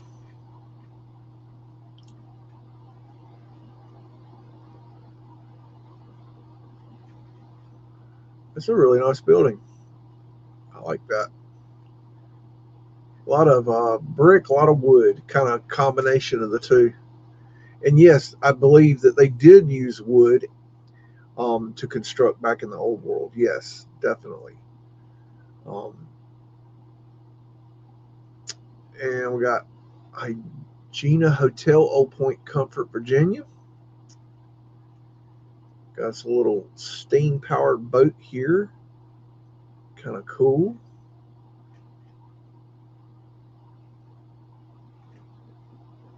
Wow, those are interesting way to make steps there. Very steep. That would not pass code today. No way. Too steep. Too steep and too narrow. Definitely would not pass code today. And see, it's like, here's the thing. It's like, why at this time do they not realize, after building all this stuff, how can they not realize that these stairs are too steep and too narrow? How have we gotten so far in our construction amazing abilities and not figured out that stairs have to be built a certain way, or people can fall and hurt themselves? It's like they've done studies on this. There was a big problem in England about the stairs. I've got a video on that somewhere. I think I've showed it on the show before. Maybe I should show that again. And explaining how they had to go back and redesign the stairs. I mean, how do you not realize, like, when you're okay, I'm the original guy that's designing stairs. I'm like, I'm gonna build some stairs, I'm gonna walk up, and I'm gonna realize they're too narrow and too steep. So I'm gonna build some more stairs. I'm gonna build them, less, steep and wider. Okay, that's what I'm gonna do. I'm gonna change the design to be more ergonomical for my fat ass to walk up those stairs. I'm gonna think that through as a builder, as a carpenter. I'm gonna figure that shit out, because that's what we do as a carpenter. That's what we do. We figure it out. We build something and it ain't right. We know it ain't right. We fix it. Why? Because it ain't right.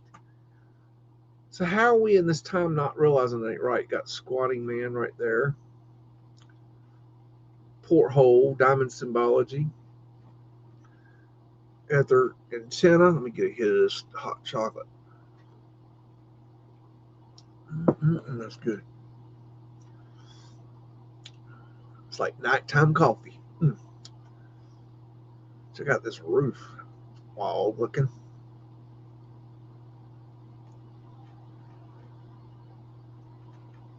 People in their clothes hanging out on the beach. I wonder at what point they decide to actually take their clothes off.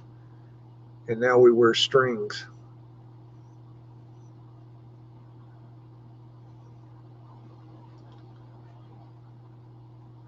Okay, we got Monroe County Courthouse, Rochester, New York. And we'll find, I don't know. Might find something. Might find some Mudflood winners over here. Definitely found those. Arc lights. More Mudflood windows. Big arch doorways. More Mudflood windows. A few more Mudflood windows in case you need them, going right into the street, because that makes sense. Okay, y'all, I mean, seriously, look at the grade of this road. Like, okay, seriously, come on now. Okay, contractors, okay, pipe up. Okay, get in the game here. Would you seriously not grade this little bit of road right here, like, to make this make more sense? Like, you got two buildings here that are retarded. Why would you not grade? It's not even much of a grade. It's like you can't even ride a sled down that. You barely would actually be able to ride a skateboard down that without pushing. I mean, there's no hill there. That is such a simple grade to fix. Why would you not fix that grade instead of building your building into the grade? Like, that is retard level construction. Why would you do that? Why would you do that? It's a rhetorical question. You wouldn't do that. In my opinion, you wouldn't do that. You would a person that can build this structure or this structure is not going to do that. Doesn't make sense. To me, it doesn't make sense. Now, you may have a different opinion. That's okay. I don't think that's true. I don't think that's something that makes sense. It really doesn't make sense. Why don't we do it today? If it's so like the way to build, why do we not do it today? Do we do that here and there today? Yes, we do. There are situations where that is done, and that's another story. But it's very, very rare. I don't think you're going to see somebody build a building like this today, and it's not graded. Why would you look? Okay, screw the grading. Okay, we're not going to grade the hill. Why would you just not come straight across here? Okay, and make this your first floor and then put stairs right here. Why would you do it this way? It doesn't even look right. Like architecture, it looks retarded. It looks like ding fries are done.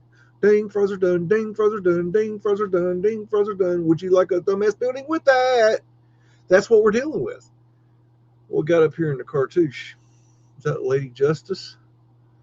Bitch is blind. Frisian hat.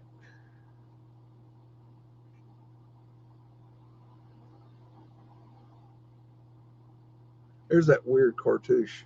Shield, by the way. Taurus field.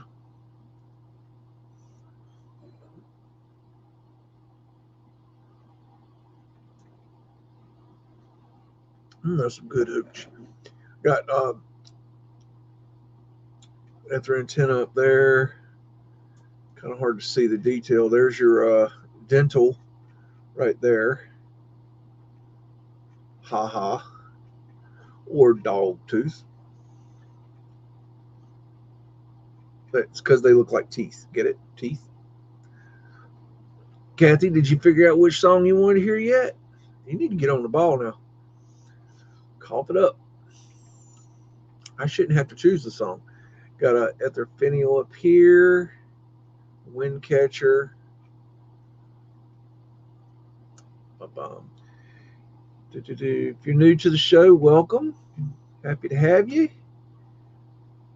We are kind of meeting here on Sundays and kind of taking a look backwards in time at what we weren't shown and what was here.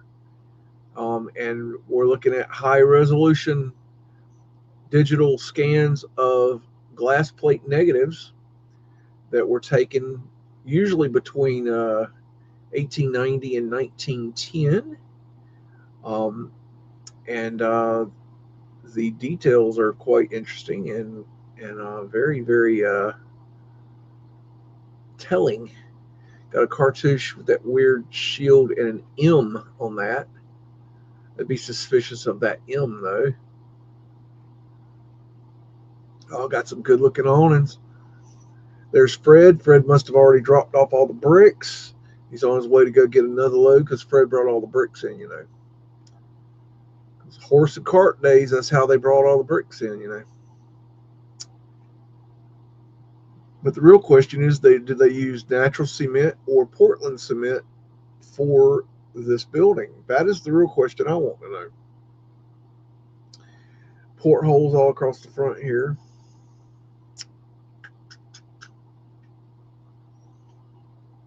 I like these headers. Oh, I like these even better. Oh, wow. That's quality.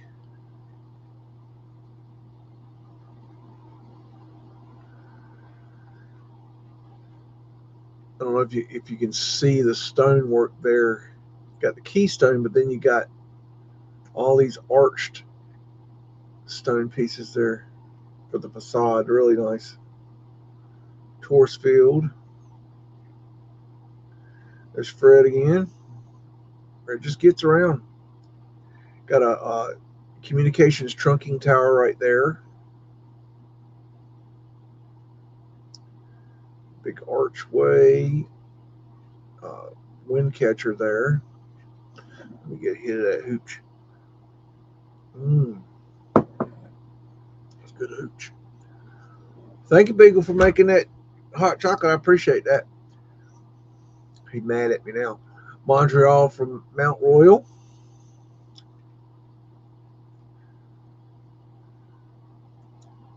It's amazing they can take photographs this good in that time. A smokestack, probably for a steam plant. Steam was a huge resource of energy back then. It is amazing what they did with steam. Really, really is. They ran machinery. They heated things. Um, they could do all kinds of things with steam. It was a fascinating technology, and I believe it is old world.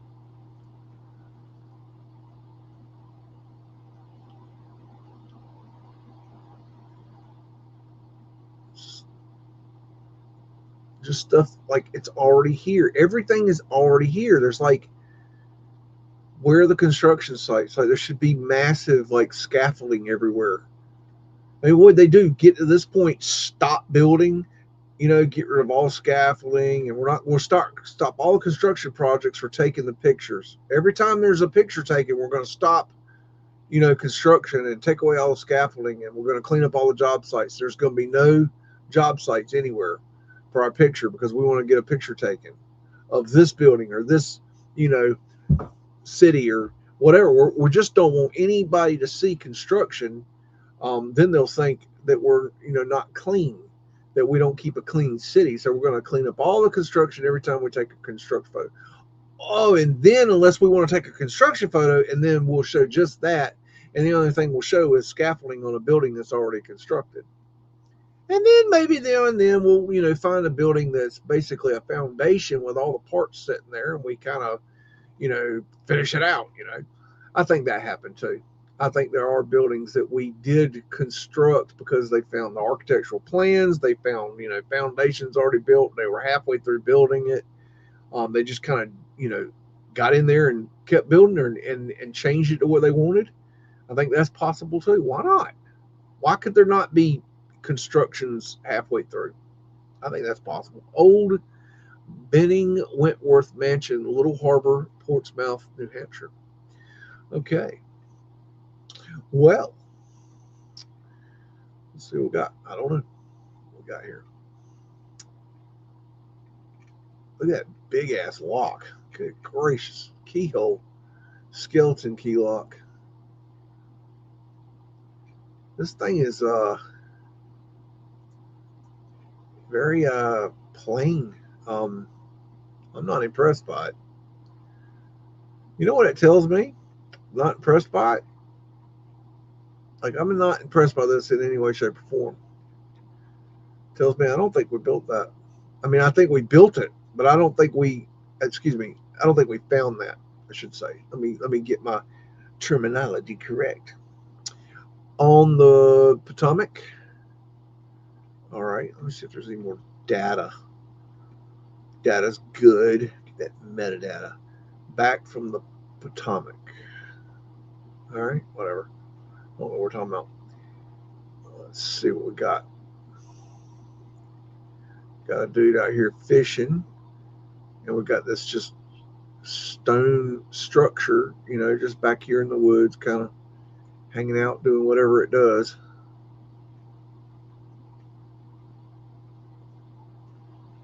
Amazing brickwork. Now, a meltologist will tell you that this is a brick structure that has balloon rocked. Okay, that's what they'll tell you. This is what John Levy will tell you. Okay, he'll say that these bricks have fused into stone, and they've remained in this arch here perfect, and all this is brick. That's what John Levy will tell you. But we don't sell you horse shit on this channel. Sorry about that. Okay, Porte Cock here and balconies, Lake Montauk Mountain House, New York. What? Speak in English. Who? Balconies. What in the world? Okay. Let's see what we got. Got a little tiki hut here. Missionary tiki hut. This is pretty cool.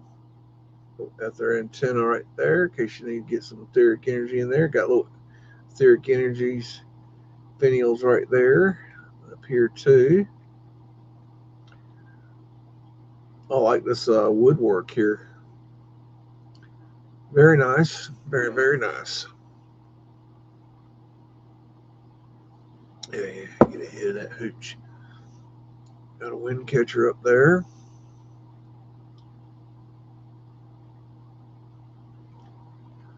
Porthole.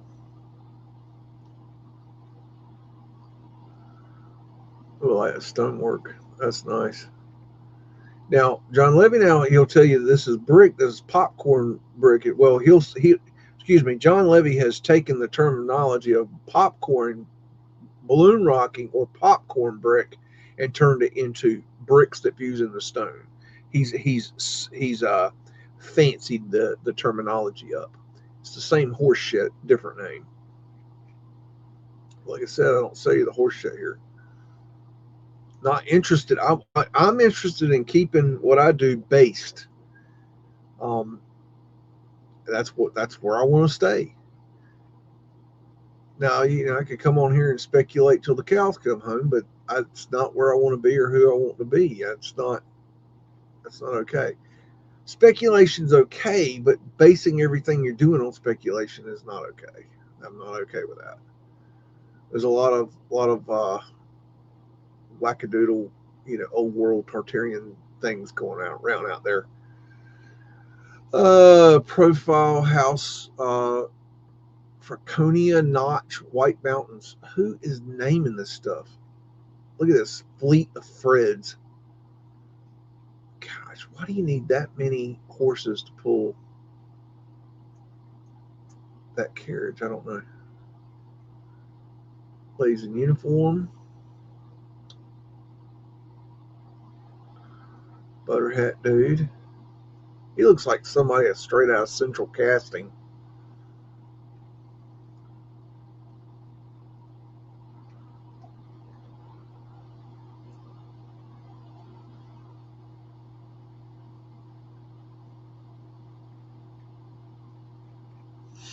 A lot of people on vacation in this time. Kind of interesting how so many people have the time to just sit around and vacation. How can so many people in this time have so much and so many people in this time have so little at the same time? How is that possible? At the finial, wind catcher windows. I don't know. Residence at Monmouth, Freehold, New Jersey. I don't know if that's right. Let me see. All right. Doesn't tell much more. We've got going on down here. Got some gas lamps. Got Fred coming up here doing what he does.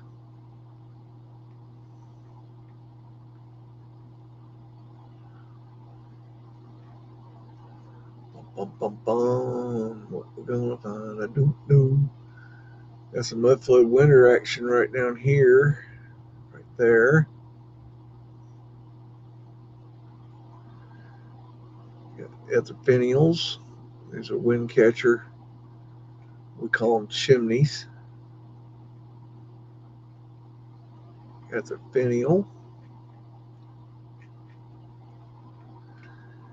Etherpinial.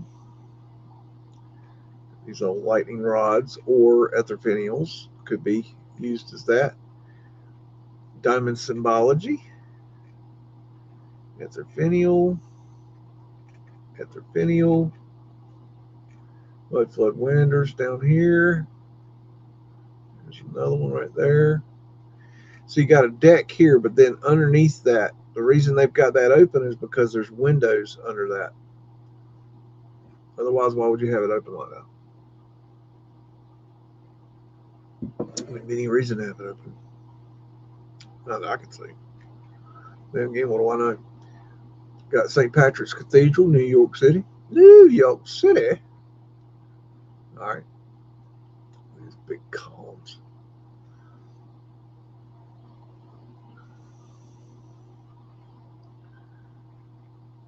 Very nice.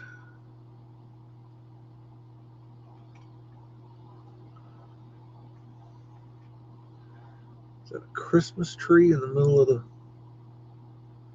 It's odd.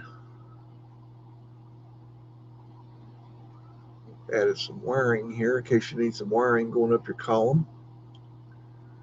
What these, maybe these are to keep birds off. I bet.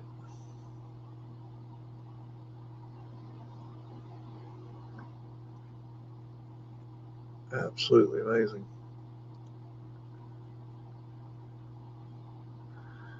I mean, this is just as good as any other, cathedral around the world. And this is in America. I mean,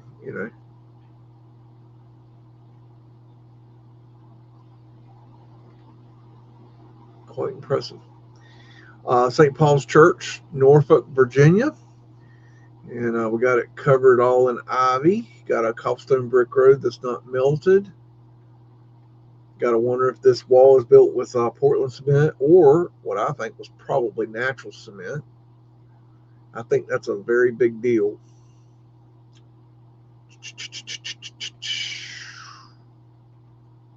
Cymatic window.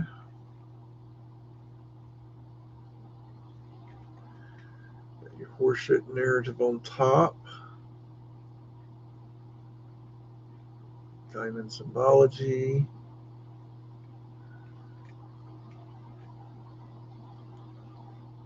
Something by Lord Dumore, 1776. It was like January 1st, 1776. I believe that 1776 is becoming more of a target date for me in my thinking of when we started over here.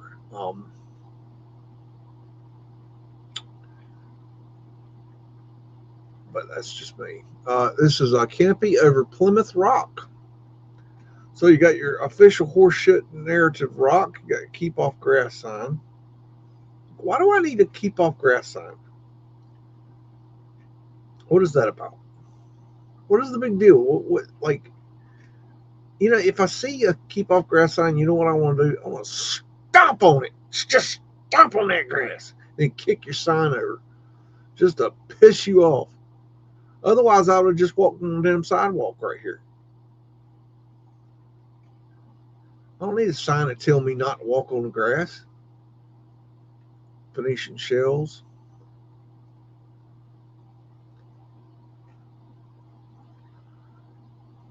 At their antennas. Well, I started off this week trying to work on the goats, but that didn't work out, so I had to go work on the horses all week. And boy, they gave me hell.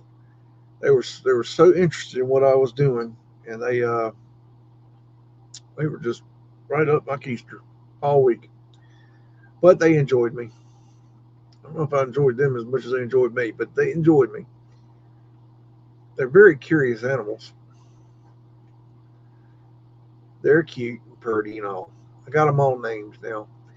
I got one. I couldn't figure out what to name her because I named one Blizzard that was white and another one Blue that was white, but she has blue eyes. Named her Blue. But then I needed another, white girl horse name, and I couldn't think of a name. And she, every time I'd go to feed them, she would stomp her foot, just boom, boom, stomp her foot, stomp her foot. I was like, you quit stomping at me. And then I realized, I said, do you want to be called Stomp? And she'd stomp her foot. I'm like, you want to be called Stomp? And she'd stomp her foot. This is Waldorf Astoria of New York City. New York City. So anyways, I call her Stomp. Is that a good girl's name? I don't know. I hadn't decided yet. Not 100% on that. Every time I say, you want to be called Stomp, she stomps her foot. I don't know. Maybe that is a girl's name. I don't know. Tartarian lions. Mudflood winders. have been blocked up already, which just kills me. Why would you put mudflood windows and then block them up already? Like, it's already done. It's not to like today already done. It's already done. Like back then, it's already done. These etheric lights. There's Fred over there hanging out.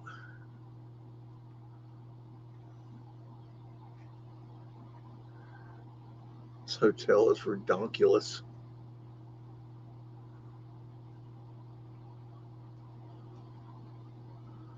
Buffalo Winters. There's old Fred hanging out, doing his thing. Outcrop door.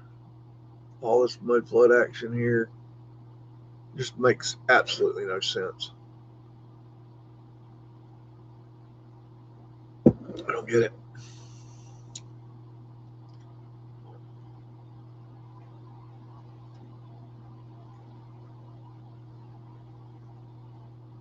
There's a porthole right there.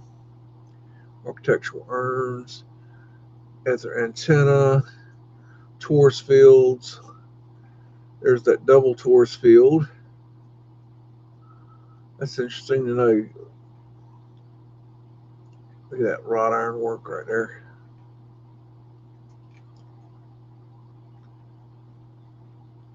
Very nice. Very, very nice. Look at this arch up here. Good grief.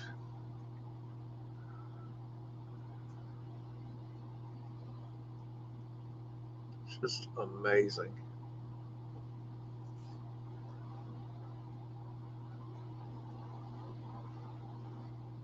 Scrubbed cartouches up here.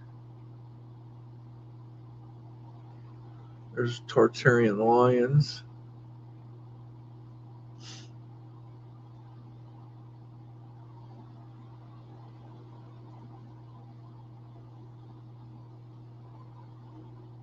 Very cool.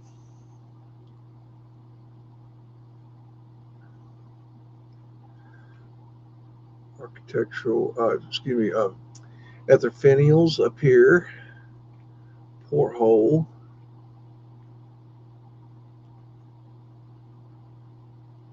Just incredible.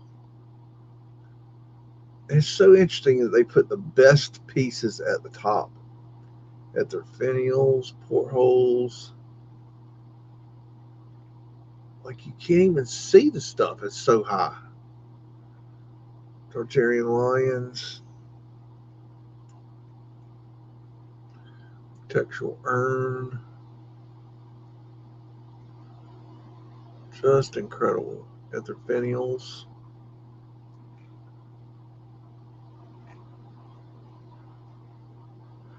I'd say that qualifies as a wedding cake if I've ever seen one. Up Broadway, New York, New York. New York, New York. We're going to find out on it. Who knows?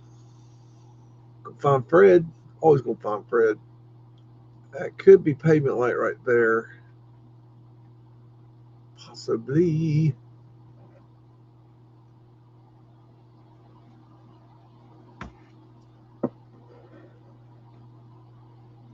Caduceus.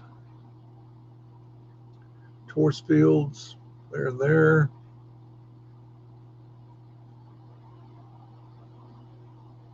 Looks like a lion, I'd say. Venetian shell.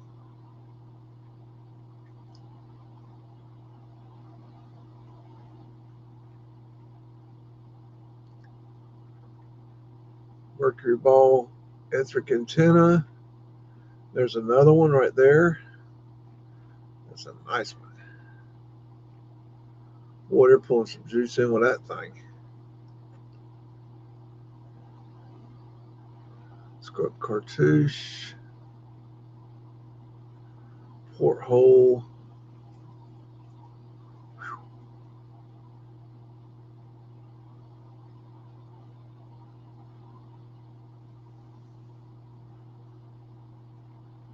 Running a third rail on their trolley system, which is either electric or being a pulley system They had a pulley system in San Francisco, but some places used electric. And what they did with the electrical ones, they had a bar that ran down through that third rail and grabbed the electricity from underground.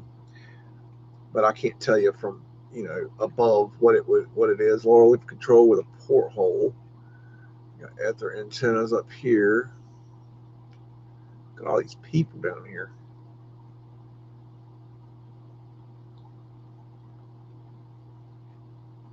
Everything's already built, everything's, we're already good. No problem. Torus fields. Flat earth asterisks. Torus field there. More torus fields there. And there. And there. And there. And there. Etheric cresting. Mercury ball. Etheric antenna.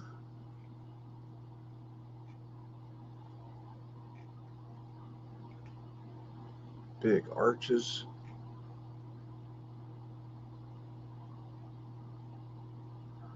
There's a mercury ball antenna.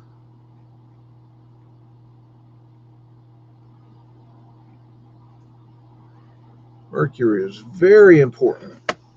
Why do you think they got rid of it? Why do you think they make you fear it? Well, you can't mess with Mercury. I don't want you to know about Mercury. Etheric antennas. Wind catchers there and there. Portholes there and there.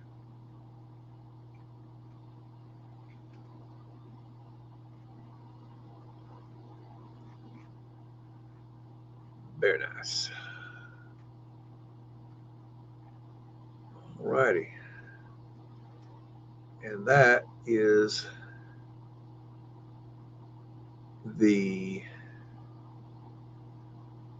end of our pictures tonight. Let's see. Anybody got any questions for said such beings here at this juncture in the evening? Bueller.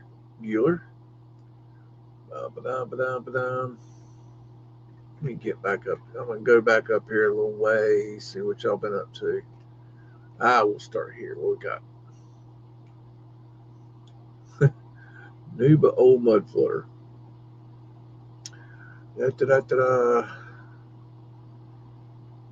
That's a good question. What is that? That sounds interesting. Glass plate can't be retouched.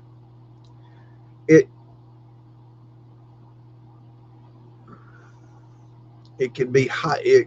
Well, you let me. I see your point. Let me be very clear and specific for people that don't know.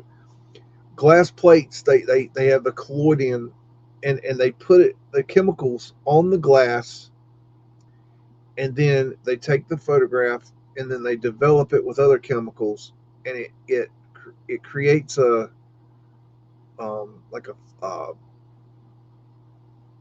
hard surface of the image on the glass. I'm not explaining that very well, but it's like the chemicals become hard, and that becomes, your the different shades of the.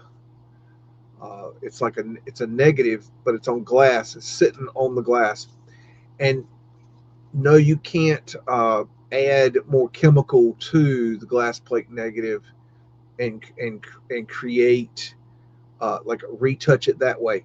However, you can paint the glass, you can etch the glass, there are many ways to manipulate that glass plate negative. You can overlay like a mat of another. You can take a glass plate and put on top of a glass plate and add things, and then take another picture of that. So you can have a background and then a person, a picture of a glass plate of a background and a glass plate of a person, and then put them overlaid onto that glass plate, and then take another picture, and then it'll become one picture, and it looks like the person's in the picture. So they can highly manipulate um, glass plates there.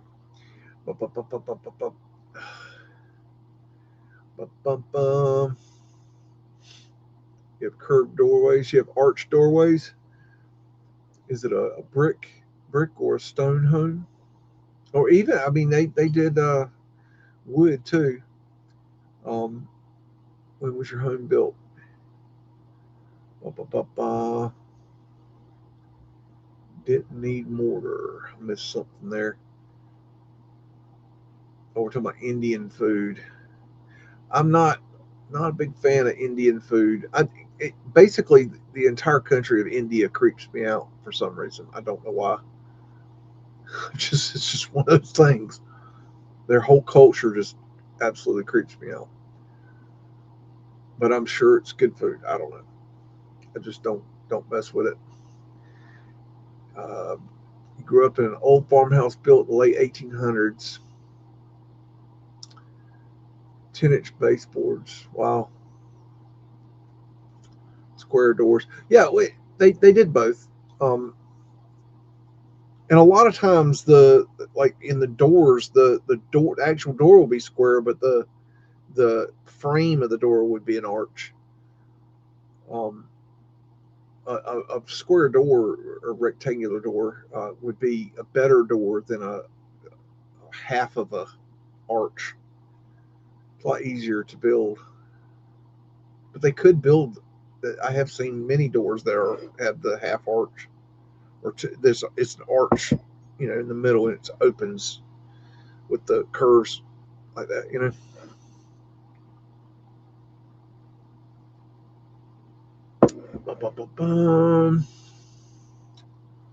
Montreal. Your home was built in the 1940s. Now, um, I believe you're new to the channel. I part of my thinking from my research is that there was a change in 1943, and that everything before 1943 is should be studied for possibly being old world. So when you say 1940s, was it early 40s or later 40s?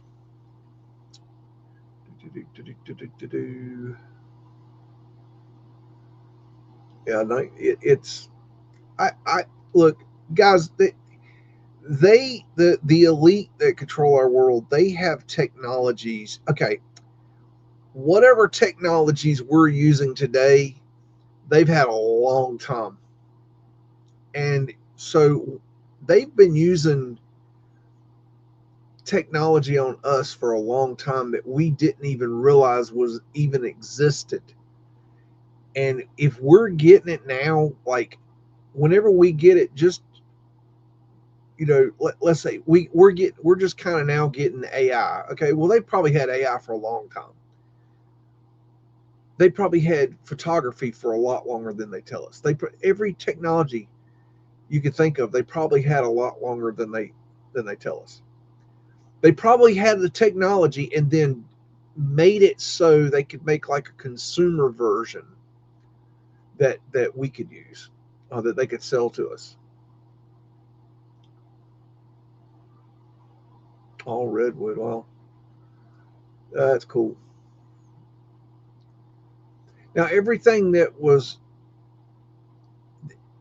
every you can't say, like, I can't say that you have to go case by case basis. I can't sit here and say, oh, your home was built before 1943, it's got to be old world. I can't say that. I have to take it on a case by case basis and look at each individual thing, because we did build things, and so, and it's got a. I've been looking at this stuff long enough. It doesn't take me long to look at something to make a determination that I think it is or isn't. But it's definitely something that has to be taken individually. You can't go from a date and say everything before that is one thing. Then I'd be no better than, the Tartarian TikTokers.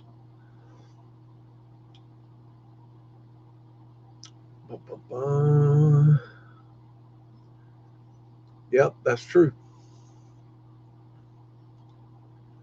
That's true. I like cedar. I think it's really pretty. We have a lot of cedar around here.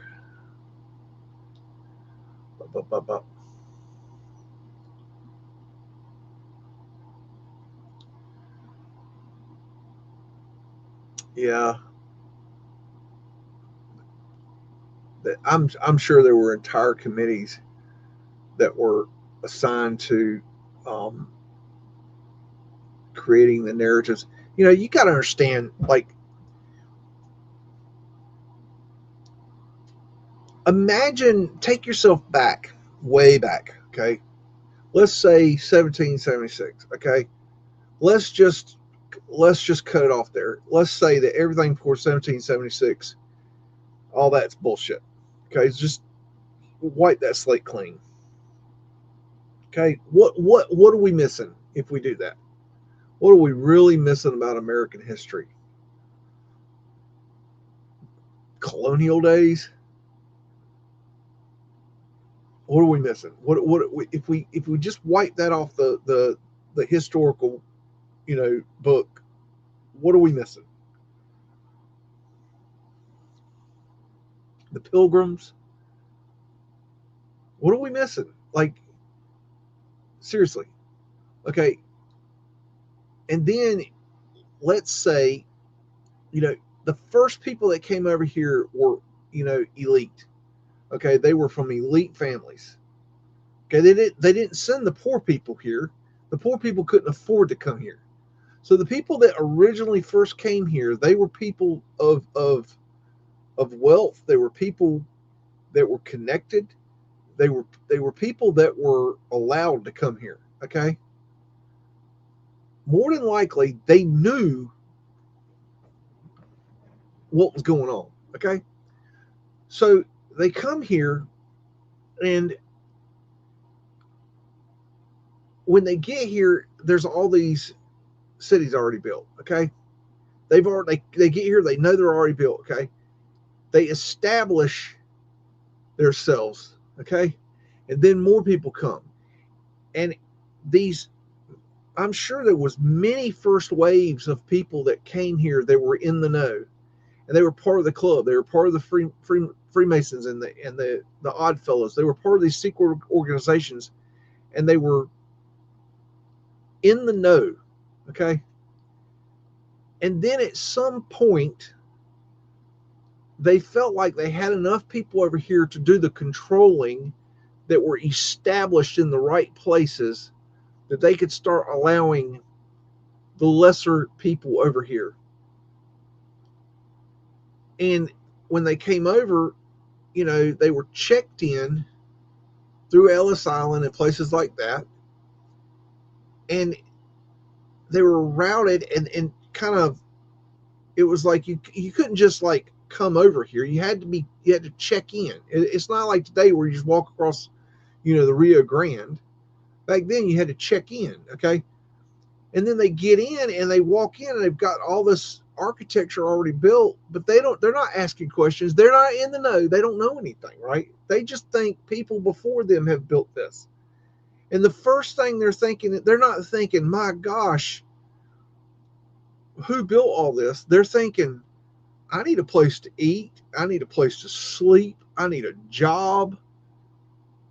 I'm tired from being on that ship. They don't care about who built it. And they don't ask any questions. And who are they going to ask?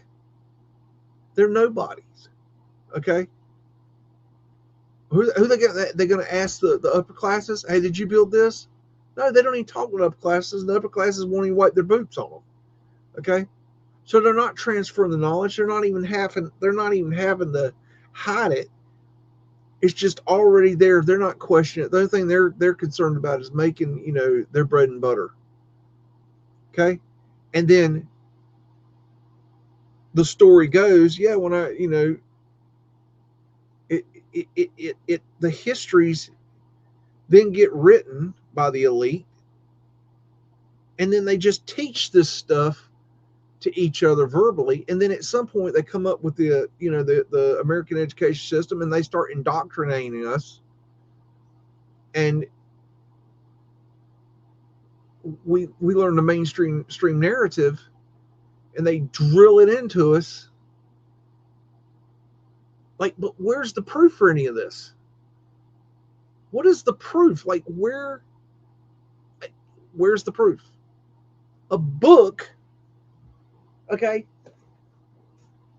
This is not proof that Plato wrote this or Socrates wrote this. This is not proof. Okay, this is not proof that that that Plato wrote any of these words. This is not proof that Plato ever lived. Okay? There's no proof here. Where's the proof? This is just words in a book on paper that some man or woman put down in writing at some point and sold it to us, saying that this was handed down through the generations. How do we know that? How do we know that? How do we know that? How do we prove that? How is that fact? We don't know that. There's no way you know that, because your mommy told your mommy, and your mommy's mommy told your mommy's mommy, and your mommy's mommy told your mommy's grandpappy, told his pappy, told his pappy, told his pappy. Like, seriously?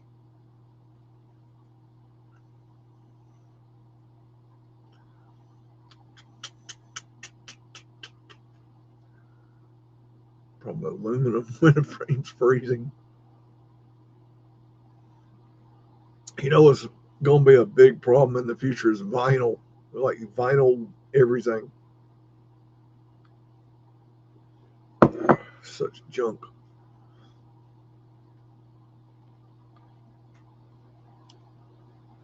I like Chinese food. I don't know about the Indian food. I like Greek food a lot. Big fan of Greek food. 14-foot high ceilings. Windows were very tall. You opened it up with a rope. Wow. Was condemned for empty for 30 years before you moved in. Wow, that must have been cool. What is up with y'all in the indie food? Still hadn't seen Kathy Broughton's Indian Christmas music song request. Looking for that. Bop, bop, bop, bop, bop, bop.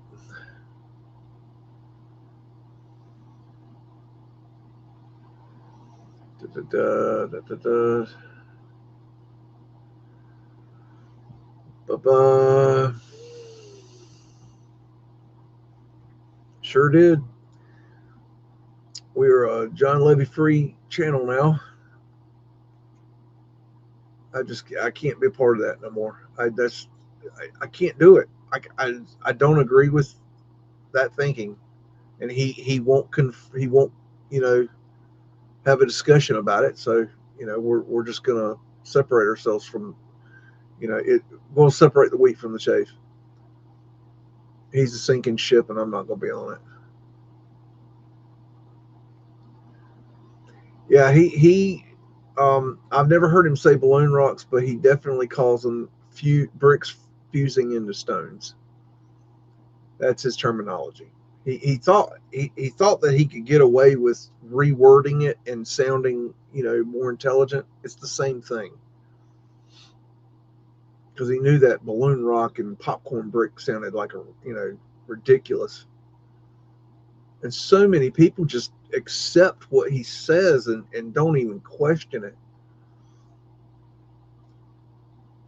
It's ridiculous.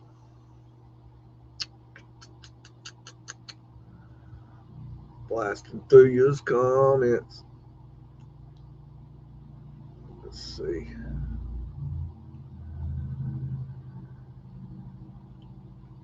Let's see. Oh my goodness, he did. It's a shame. Yeah, sure did. I wanted to do that for a long time. I just I felt I felt like people deserved to see it that were, wanted to know more about John, and so I held on to that for a long time. But the longer it was up there, the more I realized that I didn't want to be associated with him. Um, just not good. Original, yeah, his original, like if he would just stick to, I don't. It's not that I don't. If he talked about Meltology and used logic and reason and showed actual evidence instead of just copy pasting and regurgitating what the Meltologists say, I have a different opinion about it. But you know, it's also the same guy that came out with the when the guy put up the AI video and John Levy was going on and on about, he did a whole video talking about how this AI was like newly found Arctic, Tartarian structures in the Arctic or whatever it was, and it was like, the creators are behind the scenes like, what is he talking about? That's AI. Like, is he serious? Like, and then he takes the video down, but it was like how he fell for that. It was clearly AI. Like how he, and guys, y'all got to get on your A game with this AI, because there are channels out there that are getting very, very big with this AI and talking about Tartaria and Mudflood and Old World and all this stuff, and they're making some very long videos about this stuff, and some of them are absolute horseshit. Some of them are pretty good, and some of them are a mixed bag. But you're going to have to use your discernment to realize what's true and what's not. Because you're going to stumble upon these videos, and they're going to be very cleverly done. Um, and these channels are blowing up right now. Um, yeah, I agree with you, Kathy. If I had an Indian Christmas song that talked about snakes, I'd play it for you, though. I can't stand a damn snake. Yep, true that. We got snakes all over the place here. I can't stand them damn things. They're sneaky little bastards. I always thought they went away after the first freeze, but I found out this year that's not true. I just saw one 2 weeks ago. Slithered right across the road I was driving down. I'm like, what in the world? And we had a 17-degree night, a week before. I'm like, you got to be kidding me.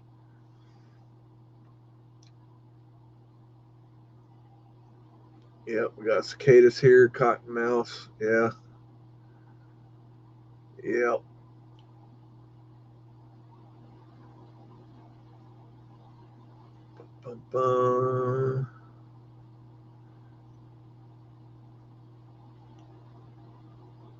I'm reading your little doodads here.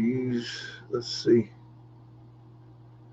I used to be terrified of cicadas when I was little, because I couldn't see them. I didn't know what they were. I'm talking about like 2, 3 years old kind of thing. They would scare me to death, but because they were so loud.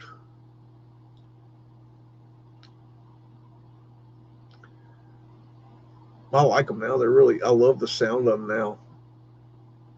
You don't hear them every year, but when you do, they're really cool. Still looking for Kathy's song selection. I don't know what's going on. I think she's holding out on me. Da-da-da-da. It's just a regular. It's just a regular coffee cup. It's regular size. It's been this coffee cup has been the war right here. It's been the battle. don't know how many times I've dropped that thing. Bum, bum, bum, bum.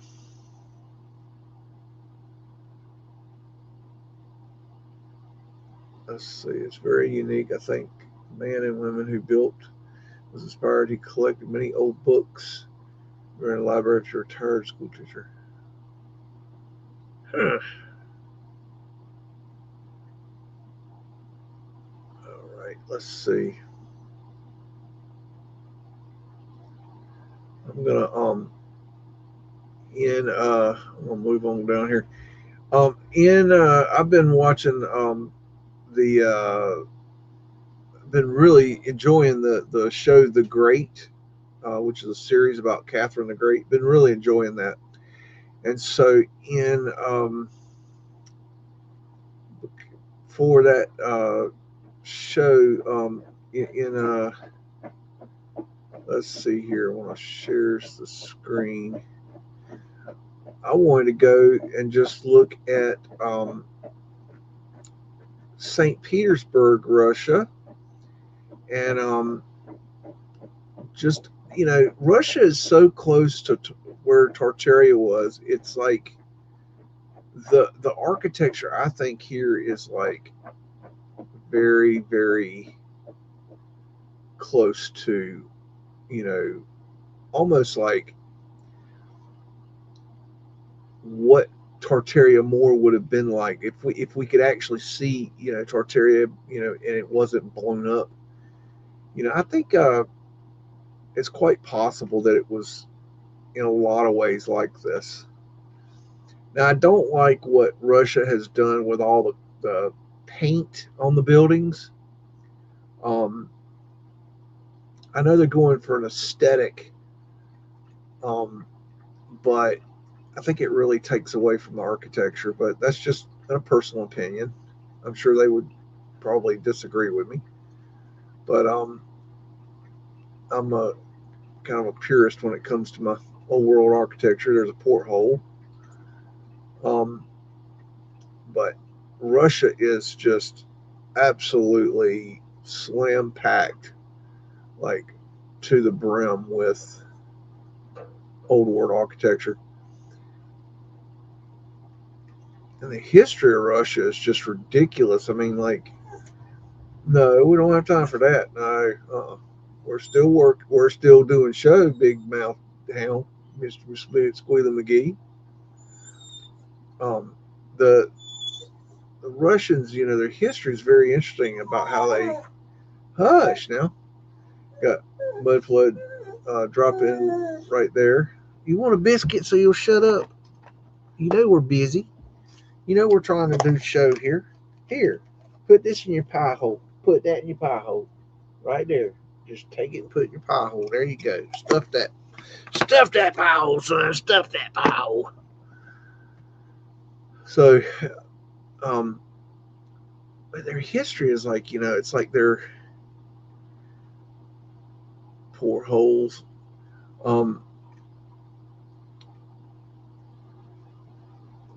It's like they were this huge country that's like there's not a lot of wealth, and then I don't know, at some point they just become this massively wealthy country and they just blew up. Like, how in the world, like, does that even happen?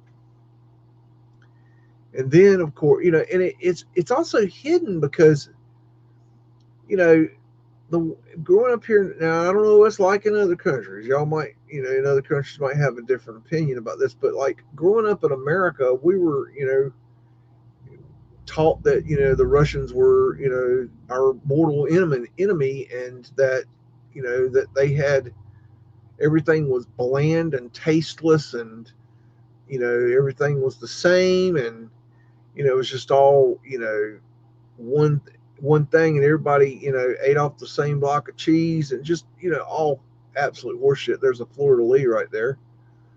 So I guess the French have been here from official narrative stuff. Let's get back and look at this thing. Good grief. But got Mudflood winners there. You should need them. Scrub cartouches. So it's like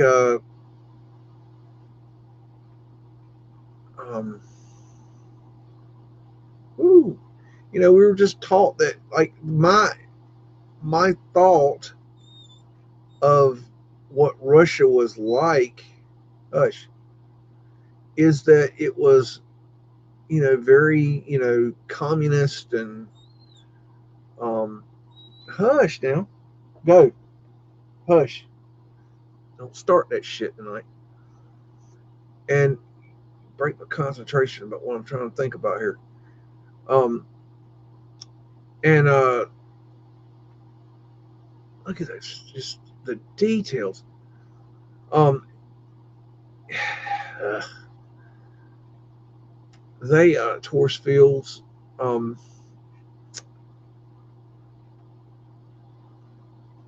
Man, he gets in my head. Sorry, folks. It's hard to think and have that going in your head at the same time. Um, oh, but those aren't toys, supposedly. But how in the world, like, this is not my vision in my mind of what I think of as Russia. You know, it's just not. It's not what we were taught as Americans. I mean, I get why we were taught that, but it's not correct. I mean, this architecture is just beautiful. Now, a lot of it is the same, but is it, you know, is it the same because of the color schemes that they're using where they're painting the buildings? These buildings weren't originally painted. They're not, that's just not the way it was. I mean, what do they, you know, back in the, you know, 1700s have 1800s, do they have paint they could paint these buildings with? No, they didn't. You know, look at these Mudflood winters. You know, they just didn't, you know, that's not how it is. So these buildings are, they've been covered over. You know, there's a cover up here going. They don't want, you know, they don't want you to see what it's really like. I think I'm stuck in a hole here. It happens sometimes. Okay, let me back out. Let's see if we can find somewhere else to drop into. Let's see. What is this? What is that? That's weird.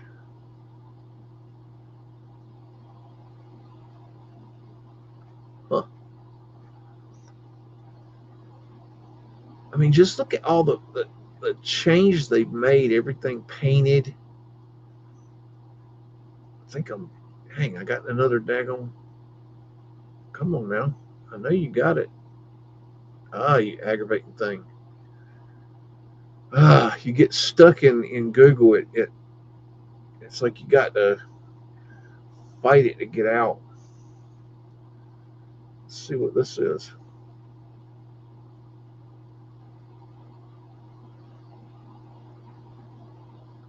Well, that's weird.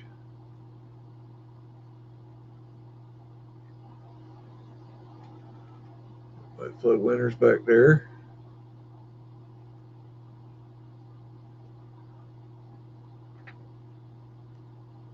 That's odd. Man, that's old as hell. And this is what I'm talking about. I mean, what did this stuff look like originally? See, they've got the stucco. That's a great example right there of what I'm talking about. You know, they stucco over these buildings, but they're brick underneath. Look at that arch right there. See, you back up. Oh, that's square windows. No, it's not. It's arched windows, and they've stuccoed over it. And this is what I'm talking about. You know, this, I don't know when they did this cover up. I don't know when this style took, you know, shape, and they decided to make this change, um, you know, to do this. But it, you know, you know, I kind of wonder, you know, thinking about it, like maybe the communists did this. Maybe painted everything to make it look the same. Maybe. I mean, that's a possibility. Um, I don't know. Let's go check this thing out. Got a star fort over here in case you need a star fort. Let's see, where can we? I don't know what drop there. Maybe I don't know.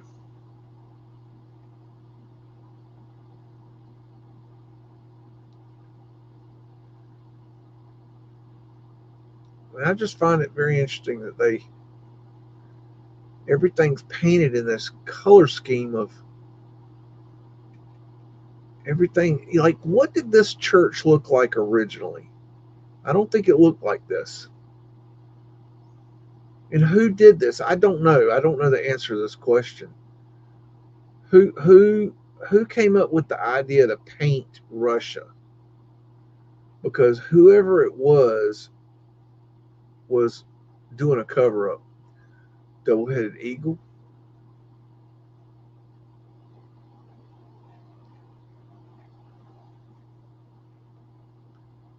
See if we can get any kind of images of the Star Fort area. Let's see. Maybe there. Oh, okay, I'm inside a building. Why would you take a picture inside here? How stupid is that? That doesn't make any sense. Okay, I don't like that. Let me go check this out. See what they got there. Excuse me, ma'am. Oh, there's your Star Fort right there. Check out that block work. Look at that block right there cut into that other block.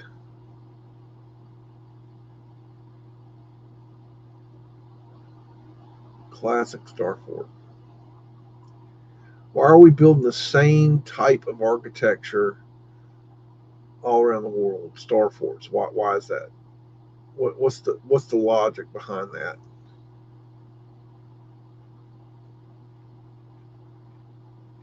Let's see. Let me come back out of here. Let me get this thing going so it lines it up for me. Okay, there we go. Let me look. Let's see. Down. Oh, wow. Too far in. Okay. I wanted to look at some of the cities down this way. Where's my city names? Let's check out Odessa. Might be something interesting in Odessa. I don't know. Let me see. One problem with these European countries, for some reason, that everything looks so similar. Oh, wow. Okay. 1886, maybe. Wow.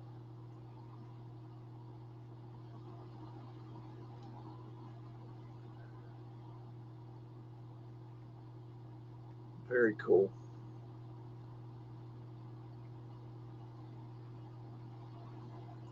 Wow, that was a nice drop right there. There's another nice one.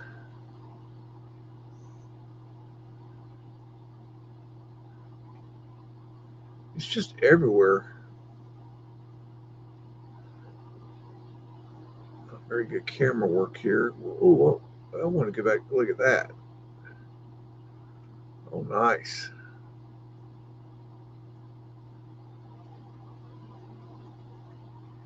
Anchors.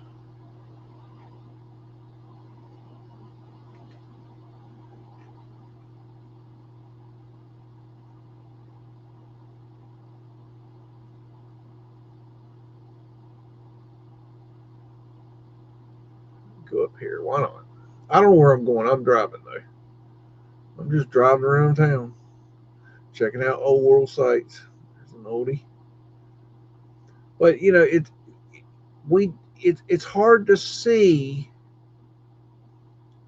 See, this is covered in this isn't what it looked like originally. They've stuccoed this thing and painted it, and they've look at that cartouche. I mean, they've changed it to a whole different thing. This is not what it originally looked like. And I don't know why it's like they tried to hide what was there, because this is not reality, okay? That's not reality. That's not what that building originally looked like. It's like they're trying to modernize it. Okay, let's do our little trick. Oh, we only got one camera view. Oh well. Just amazing. Maybe go this way. And I just, I would look, the way that we were taught in America was that Russians were basically a third world country with an army, with a big army and big missiles, and like they spent all their effort into their military, and they had no culture, and they were, they drank. All they did was sit around and drink vodka, and that they had no, like they were just like, I don't know. It's not, none of it's true, and I hate that our our leap for doing that to us, and making us enemies like that, because it's just, I bet people around the world, could really, care about each other if, if you take away the damn elite and all they're, trying to make war, get rid of them bastards, and I think the world would be a pretty damn good place. Tourist fields, but there is absolutely amazing architecture in Russia. Phenomenal. Look at this stuff. I mean, it's just dripping with history. Mudflood windows, and a mudflood drop in right there. Let me see if I can get better. I got to get this bus out of my way.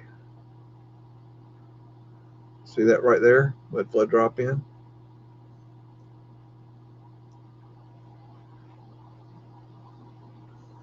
I have no idea where I'm at. So that's what I'm saying. That's what the beauty of this is that you don't need to know. Look at that road, cobblestone brick road. You don't need to, like, everywhere has this stuff, as long as it was, as long as the city or town was, you know, founded before, a certain time frame, you're gonna find this stuff. Mudflood dropped in right there. You're gonna find this stuff everywhere you go around the world. It's the same. It's not. It's the same. It's the same style. The Russians are building the same style as, people in Argentina. Okay, it's the same. Yes, they might have, some differences, but it's so similar. It's not even funny. Why is that? There's a reason that it's the same. Let's see, where am I? I'm just playing around in Russia tonight. Let me see. What sea is that? Black Sea? What sea is that? Black Sea. Let me look over. I think there's some pretty famous cities somewhere around there or up here. I can't remember which. I don't think this is it. That must be over here. Get my bearings. There's supposed to be a famous river, and there's some famous cities down here. Maybe this one. Let's try this one. Why not? Let's go near the water. That's usually pretty good. That's industrial, it looks like. I don't like that.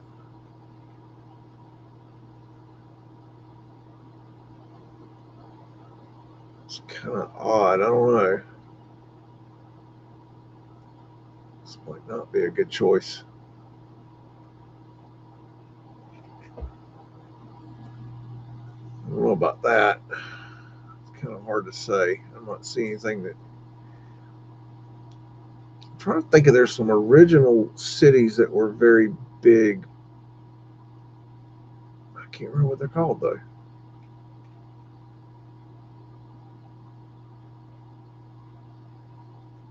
Let's just drop in right here to see what happens.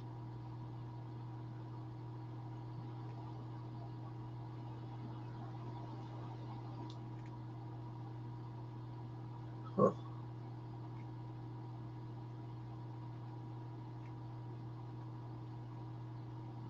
Well, I don't know.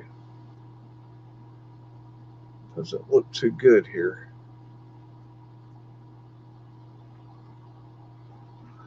I'm not digging on this. That's why I normally stick to Americas, because I don't know any of these cities.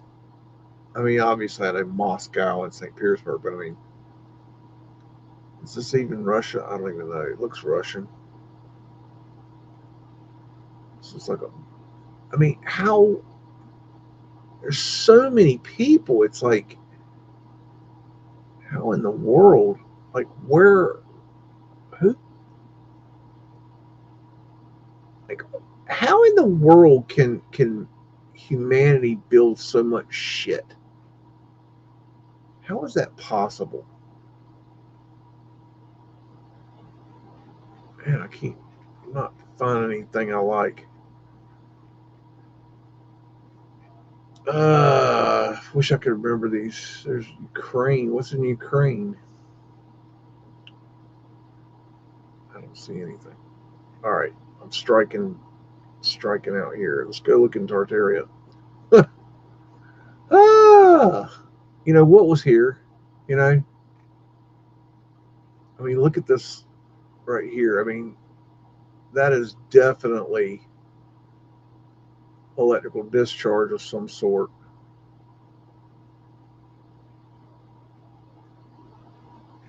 That's what it looks like to me. I think what they did was they had some way of sending an electrical discharge down here, and it would kind of break up the ground to where they could come in and mine it.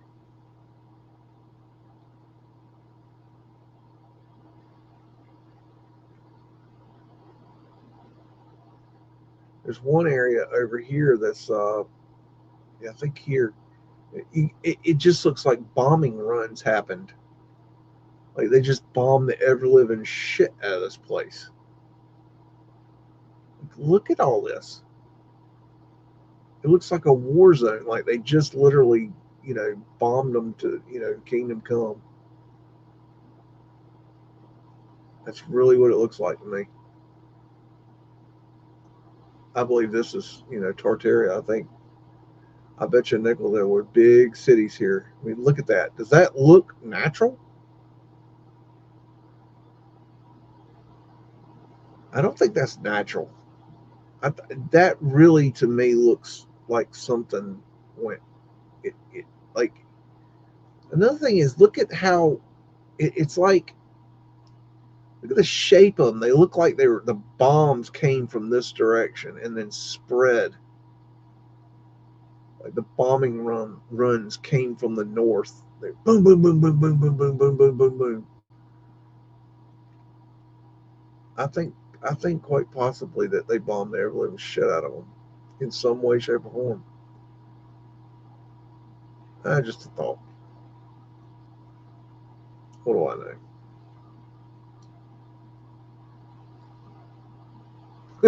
What do I know? I don't know. Let's see. That's like out in the high desert, Johnson Valley, California. Wild looking stuff out there. Doesn't look natural either. We got stuff around here called the Carolina Bays. Same kind of stuff. It looks like bombing runs. Yep. I think that's quite possible. Up, up, up, up, up, up. Mudflood was the wash after the ancient miners that flooded cities.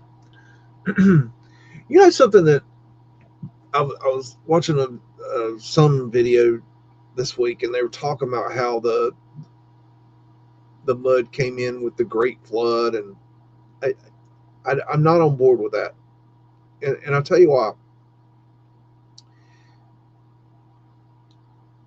The, I believe there was a Great Flood. I mean, there's over 1,200 flood myths around the world, but I think it was a long time ago. That being said, when I, in order to get the mud that we see, I don't believe that you'd have a flood, because see, a flood when we have a flood that comes in, it floods a city today. You know, it brings in some sediment, but I just don't think that the amounts of sediment that we see, mud, that we see would come in with a flood, an actual water flood. I think it was actually, you know, more mud than it was a flood.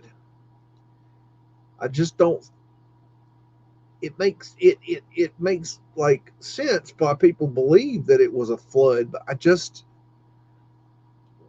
don't see all that mud coming in with that water. Like, the water comes in and then the water recedes, but you're not going to have that much mud. You're going to have some sediment, but I just don't see how you would have as much mud as we see. I mean, we're seeing, you know, sometimes multiple stories of mud. Like, it just doesn't, and at different levels too. I just don't feel like that's. I don't think that hypothesis works, in my opinion.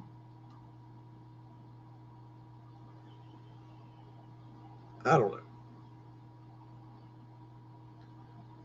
Ba, ba, ba, ba, ba, ba, ba, ba.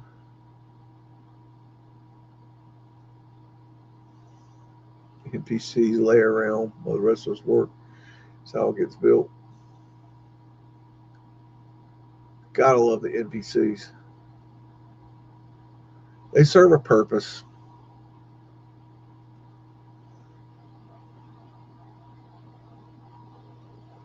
You tried laying on a grounding mat, maybe for worse.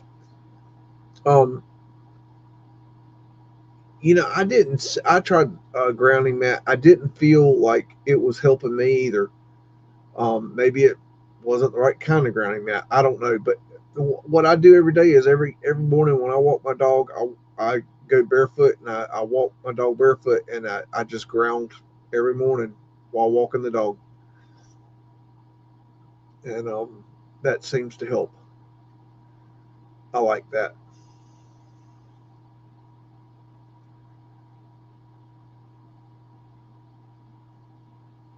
Yeah, there's a lot of, we got to get rid of the parasites, y'all.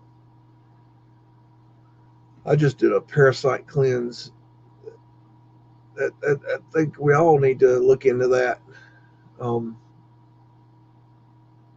they certainly won't tell you that at the doctor. No.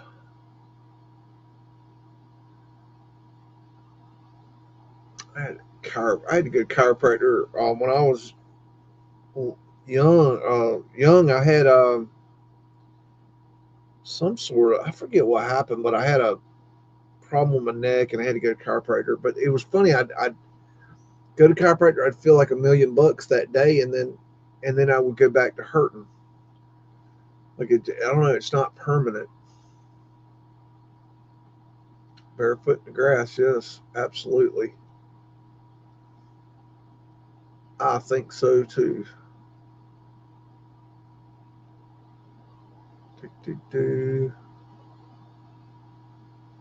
Castor oil.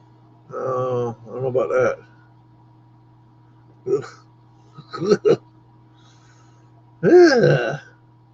Come on now. I'm still looking for Kathy's Indian Christmas music song. I'm starting to think she's avoiding me. Kathy, are you avoiding me? Yeah, that they really grounded into us that the Russians were, not good people. That they were, less than, us. It's such bullshit. It's really aggravating. I used to have a little while had a Russian neighbor, and man, he was crazy. He'd show up sometimes with some of this. He had Russian vodka that he had brought from the motherland, and man, I hated when he showed up because he was like, you could not drink with a guy. It was vodka shot, vodka shot, vodka shot. I'm like, good God, man, like he was relentless. Oof, I couldn't handle it when he showed up. That dude was. Russians are wild, man. He's a nice guy. He's just a little bit weird. I don't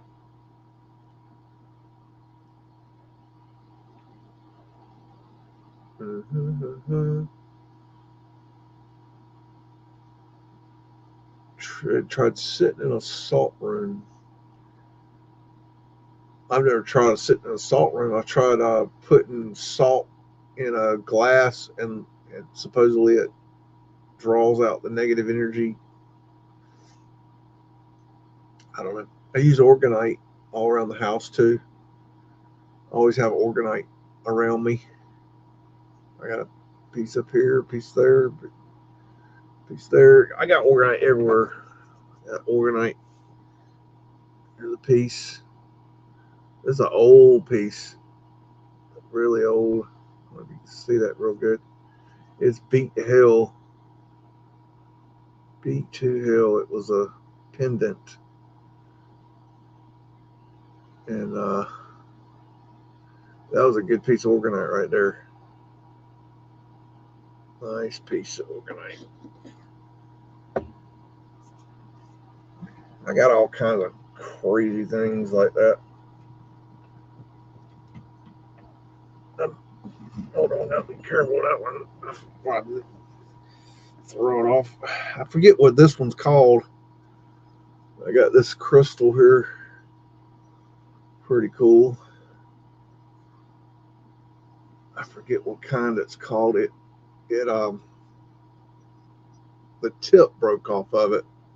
It fell off the shelf one day while I was playing some Tool to max volume, and it broke the tip off. Got a railroad spike. Got all kinds of crazy shit sitting up here. I don't even know what I got up here. Oh gosh, a little count a little weight test weight thing. I forget what we call them. Got knob and tube wiring pieces. All kinds of crazy shit up here. I don't even know. I don't know. Just weird stuff. I don't know. Decorations. Little shit that just kind of collects. I don't know. This camera does this from time to time. It don't. Hateful son of a bitch. What does it? And then it goes blurry. And I go, oh, hell. And I don't know how to get it to go right. Is that gonna do it? That did it. Unbelievable. Never been to Russia. I had some friends that I worked with that went to. They were hired by AT&T. This is back in Soviet Russia, and they were sent over. They were hired by AT&T to go over there and build a network operations system, audio video knock center for AT&T, and they were the government was in control of it, and they went over there for a month and built this system with video projectors and screens and switching equipment and stuff like that so they could do audio and video network operations center, knock center, and they said they treated them like royalty, like they were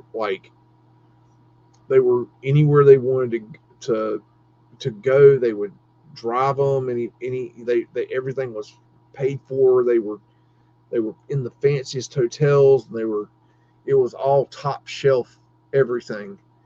And they said they just absolutely treated them like royalty. I was like, wow, that's not what I was expecting. I figured they were pretty much going to get lined up and shot or something, but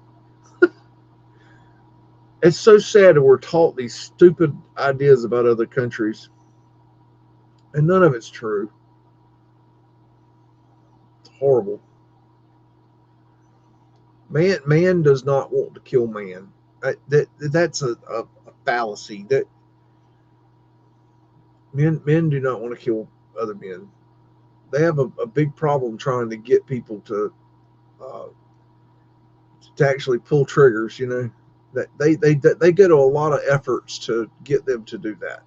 That it's not. Yeah, there's some crazy guys out there that want to do that, but for the most part, people are human, and humans don't really want to kill other humans. You have to be made to do that. It is not an easy thing to get a human to kill another human on command. Kill that guy. He's the enemy. Bang bang. It doesn't work that way. That's why they had these first person shooter games. They came up with that so they would desensitize us to these things, and it's just horrible.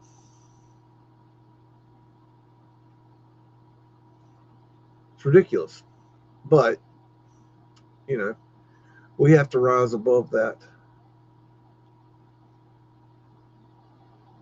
You like that channel something Wormwood? I don't know what channel. Ivor is Wormwood. What are we talking about? I just took the parasite cleanse, clove, wormwood, and black walnut, and then the binder I used was activated charcoal, and I didn't have any problems with it. But you look at doing research, looking into it. A lot of people have trouble with it. It makes me wonder because I cut out pork a year ago, and I wonder if that helped me. Uh, you know, that I don't know. I didn't the horror stories people having that's a rough time to go through that. I didn't experience that at all. I don't know. And I think Sigsar was asking last week if he said somebody had to go take a leave, but uh I don't any kind of thing like that is probably not good. Now I don't have any specific gripes about a leave, but ibuprofen, from my research, stay away from ibuprofen. That shit fucks you up. Um, it. I'm not gonna say this right, but um, ibuprofen, it messes with your mind, and it takes you a lot of time to wean off of. After you stop taking it, it takes you a long time to wean to get over the effects of ibuprofen. I don't know how to. I'm not going to explain it very well, but I would look into ibuprofen if you're on ibuprofen, um, and get that out of your system. Don't. I would stay away from ibuprofen. Very very bad. You have tons of organite from CA, California. Yes, yes, sure. Organite listeners. I have all kinds of organite. I just big fan of the organite. Um, I always wear organite. I got this organite here. I don't know if you can see that. I always have organite. Got this piece here. Nice little piece. I don't know if you can. I don't know if you can see that real well, but a little piece in there. I don't know. Organite is a highly suggest organite. I've got all kinds of. I've got homemade organite. Um, Here's a piece of homemade organite. I made 18 years ago. Made that myself. Um,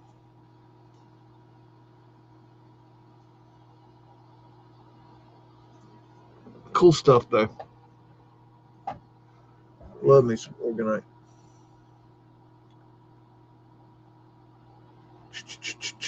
Black seed oil. I don't even know what that is. Never heard of that. Definitely cut out the seed oils. Seed oils be bad. I think that's a pretty much everybody knows that. We have to really start looking at what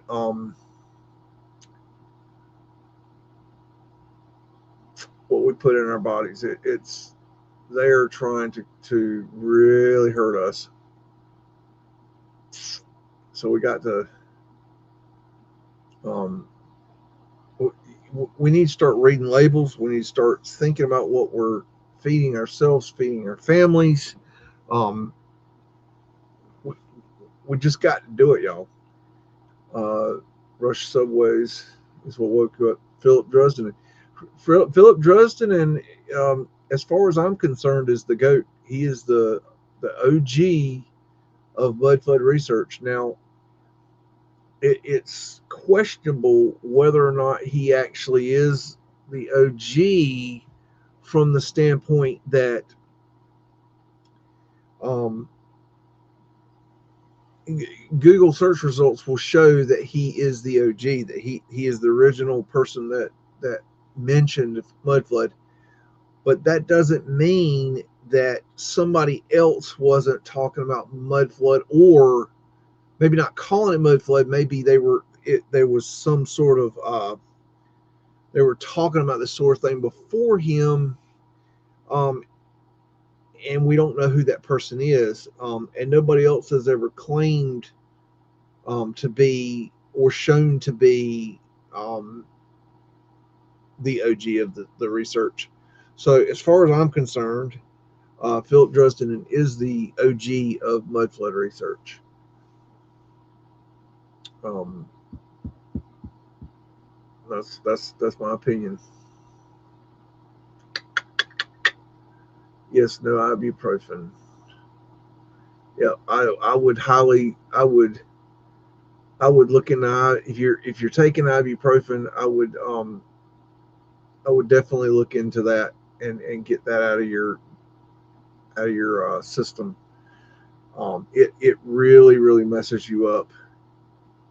Um, I I don't even I wanted it really, really screws with your mind. Um, I would look into that. I don't want to tell you the wrong information, but I would definitely look into that. I implore you to look into that.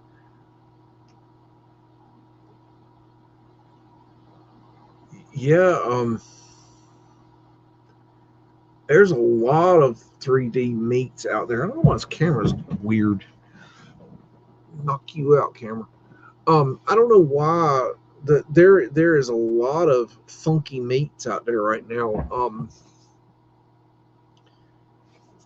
Which is not good. Let me turn this stupid thing off. Temperature is the wood stove is getting cooler. Um, there's a lot of funky meats out there. Um, I'm eating less and less of these things personally. I don't eat fast food. My God, it's like I'll turn down fast food. It's like somebody's like, "Oh, let's go get a burger." I'm like, "No, let's not do that." They look at me like I got three horns coming out of my head. I don't care. It offends people. It's like, what? You don't want McDonald's? No, I don't. Why not? It doesn't matter. Like you try to explain it, they don't go listen. They're not going to understand it. It just makes them think you're crazy. I usually give them some bullshit excuse. How many? Yeah, I bet y'all do that too. Um, it's like somebody asked me today, what you up to? And I'm like, I'm working on some like deep research stuff, and I'm like, instead of like explaining it to them, like, oh, not much, because it's like, what's the point? You know, this person isn't going to understand a word of what you're going to get ready to say, so you don't even bother. Why bother? What? It's not even worth your time. I mean, you don't want to offend them, but it's like, I don't eat margarine.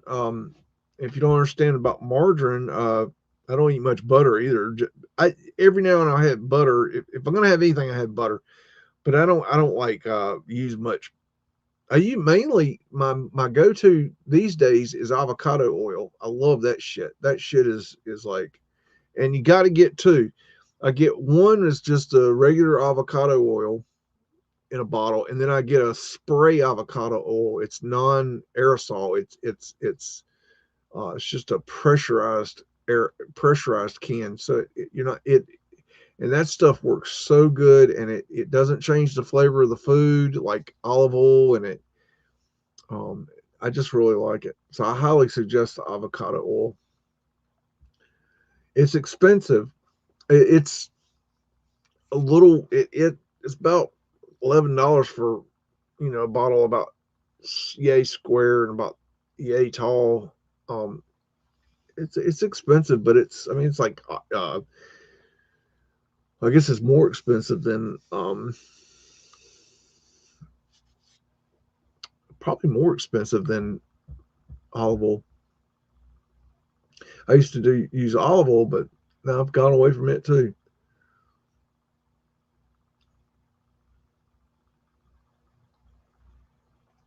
Yeah, McDonald's is just the devil. I definitely stay away from McDonald's.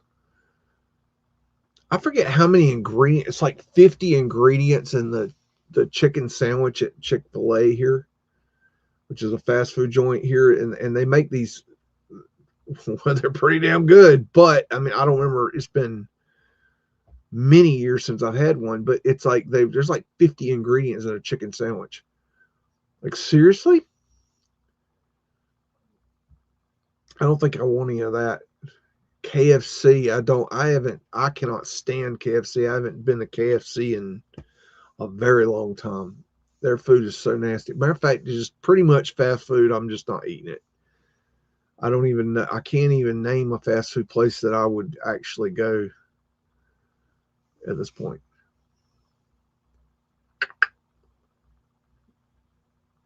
I'll just pass.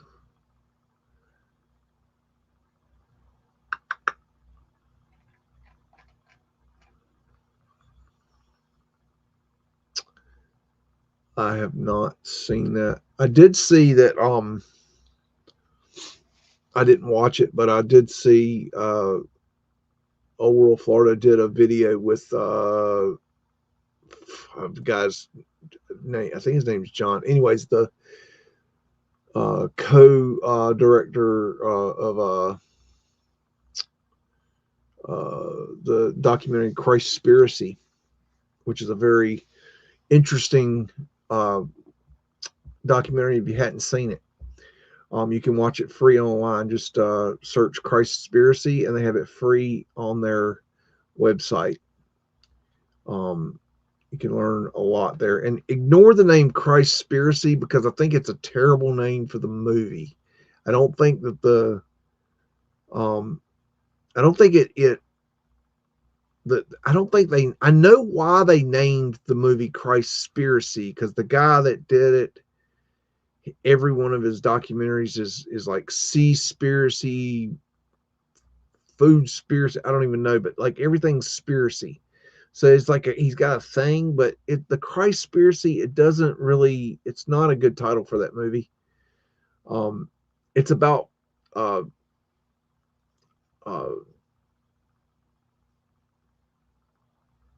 vegetarianism in the Bible, and in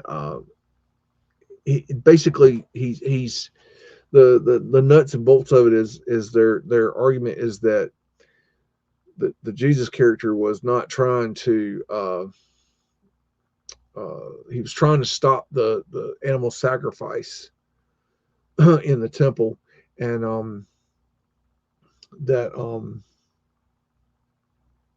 they were vegan, vegetarian, vegan.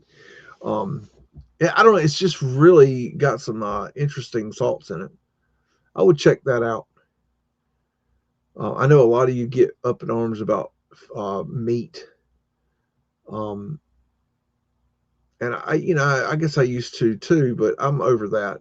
The more I learn about our food, the more I don't want to eat what they tell us to eat anymore.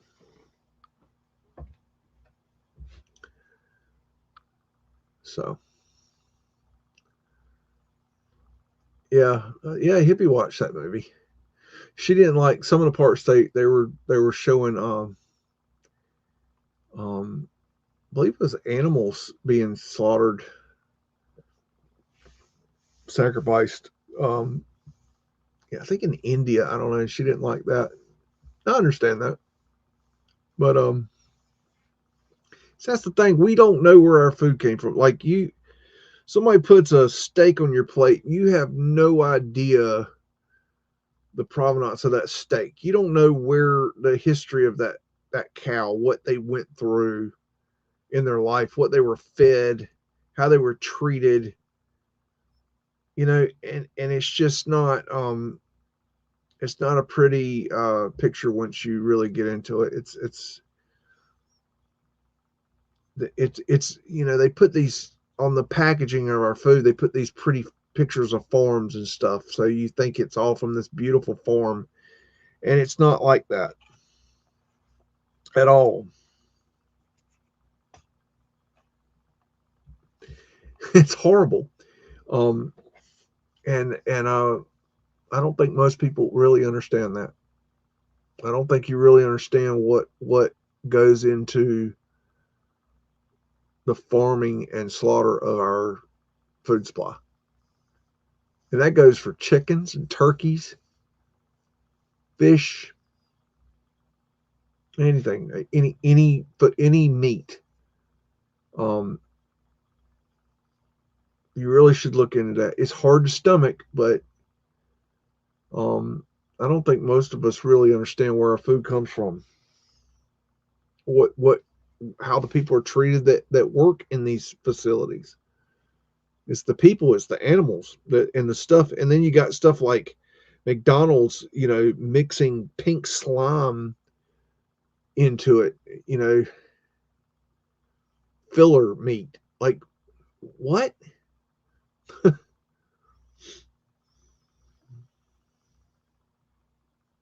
How the government hasn't gone to McDonald's and shut them down due to unsafe food practices is a mystery to me. I do not understand that. At the very least, go and look what they're doing and look into it, but they don't do that.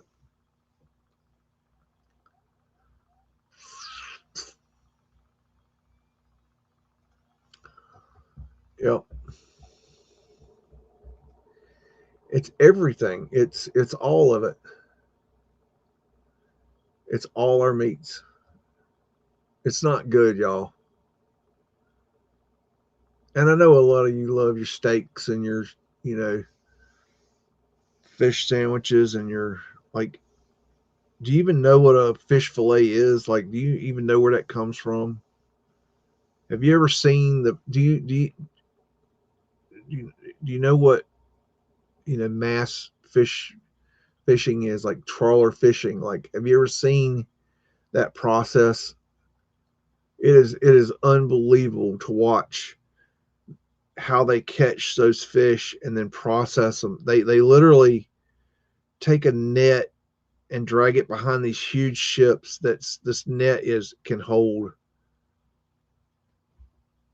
I don't know, 100,000 fish. I don't know. And they pick them up they pull them up onto the boat and they drop them down into a container in the ship, and then they sift through it, taking out the stuff that's not what they want, and they throw it away. By the time they throw it away, it's already dead a lot of times. And then they get the fish they want, and then they gut them and they process them, and then they rack them up, and then they freeze. Then they fast freeze them, and then they box them, and they store them right there on the ship, like package them right there on the ship. It's all one thing. Then they take them off on a pallet box of fish, and they ship them to your local McDonald's, and that's your fish fillet. But it's all one on one ship. And then your ground beef, it's like they take, how many cows are in one hamburger? It's like so mixed up, and then all these bad things get inside there. I don't know. Whew. It's not fun to talk about either. It's not good. You know, it's not something to talk about in good company. Um, yeah, the Shriners are not good either. Yep.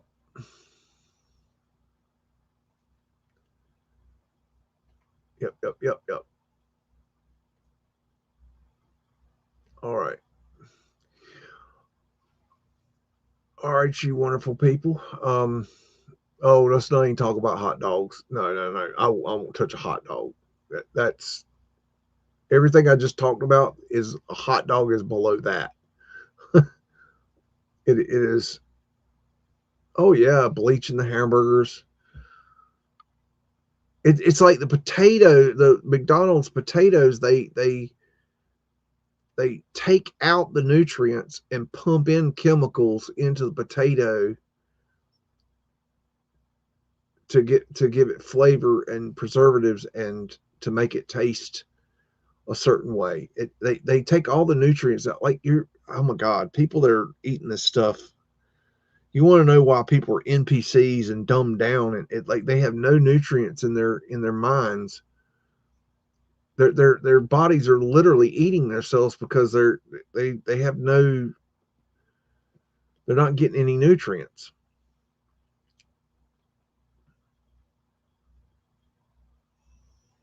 I think Kathy Broughton really wants to hear an Indian Christmas song. Tell the truth, Kathy. She's not saying a word about these damn Christmas songs. I don't know why.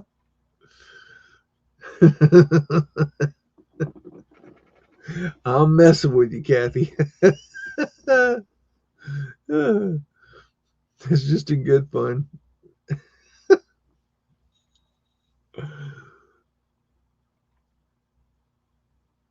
All right, guys. I think I'm going to head on and go get me some rest. And I hope you all have a wonderful week. And be real good this week. And try to keep your noses clean. And stay on your New Year's resolutions. And I hope you all have a wonderful week. And we will see you very, very soon. Love, BEAGS.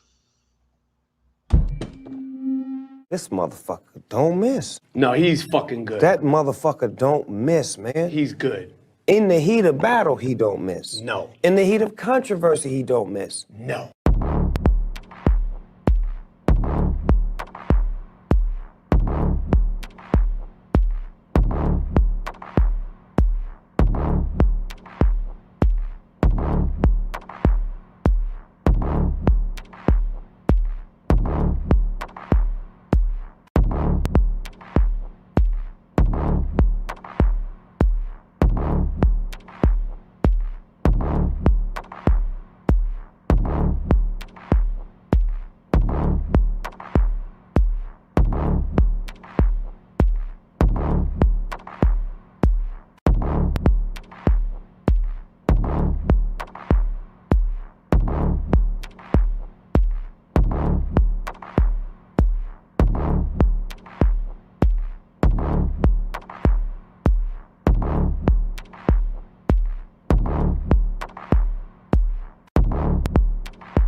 It's a mystery!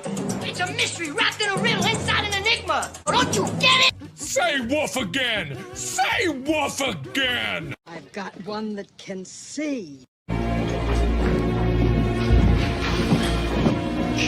Welcome to the underground.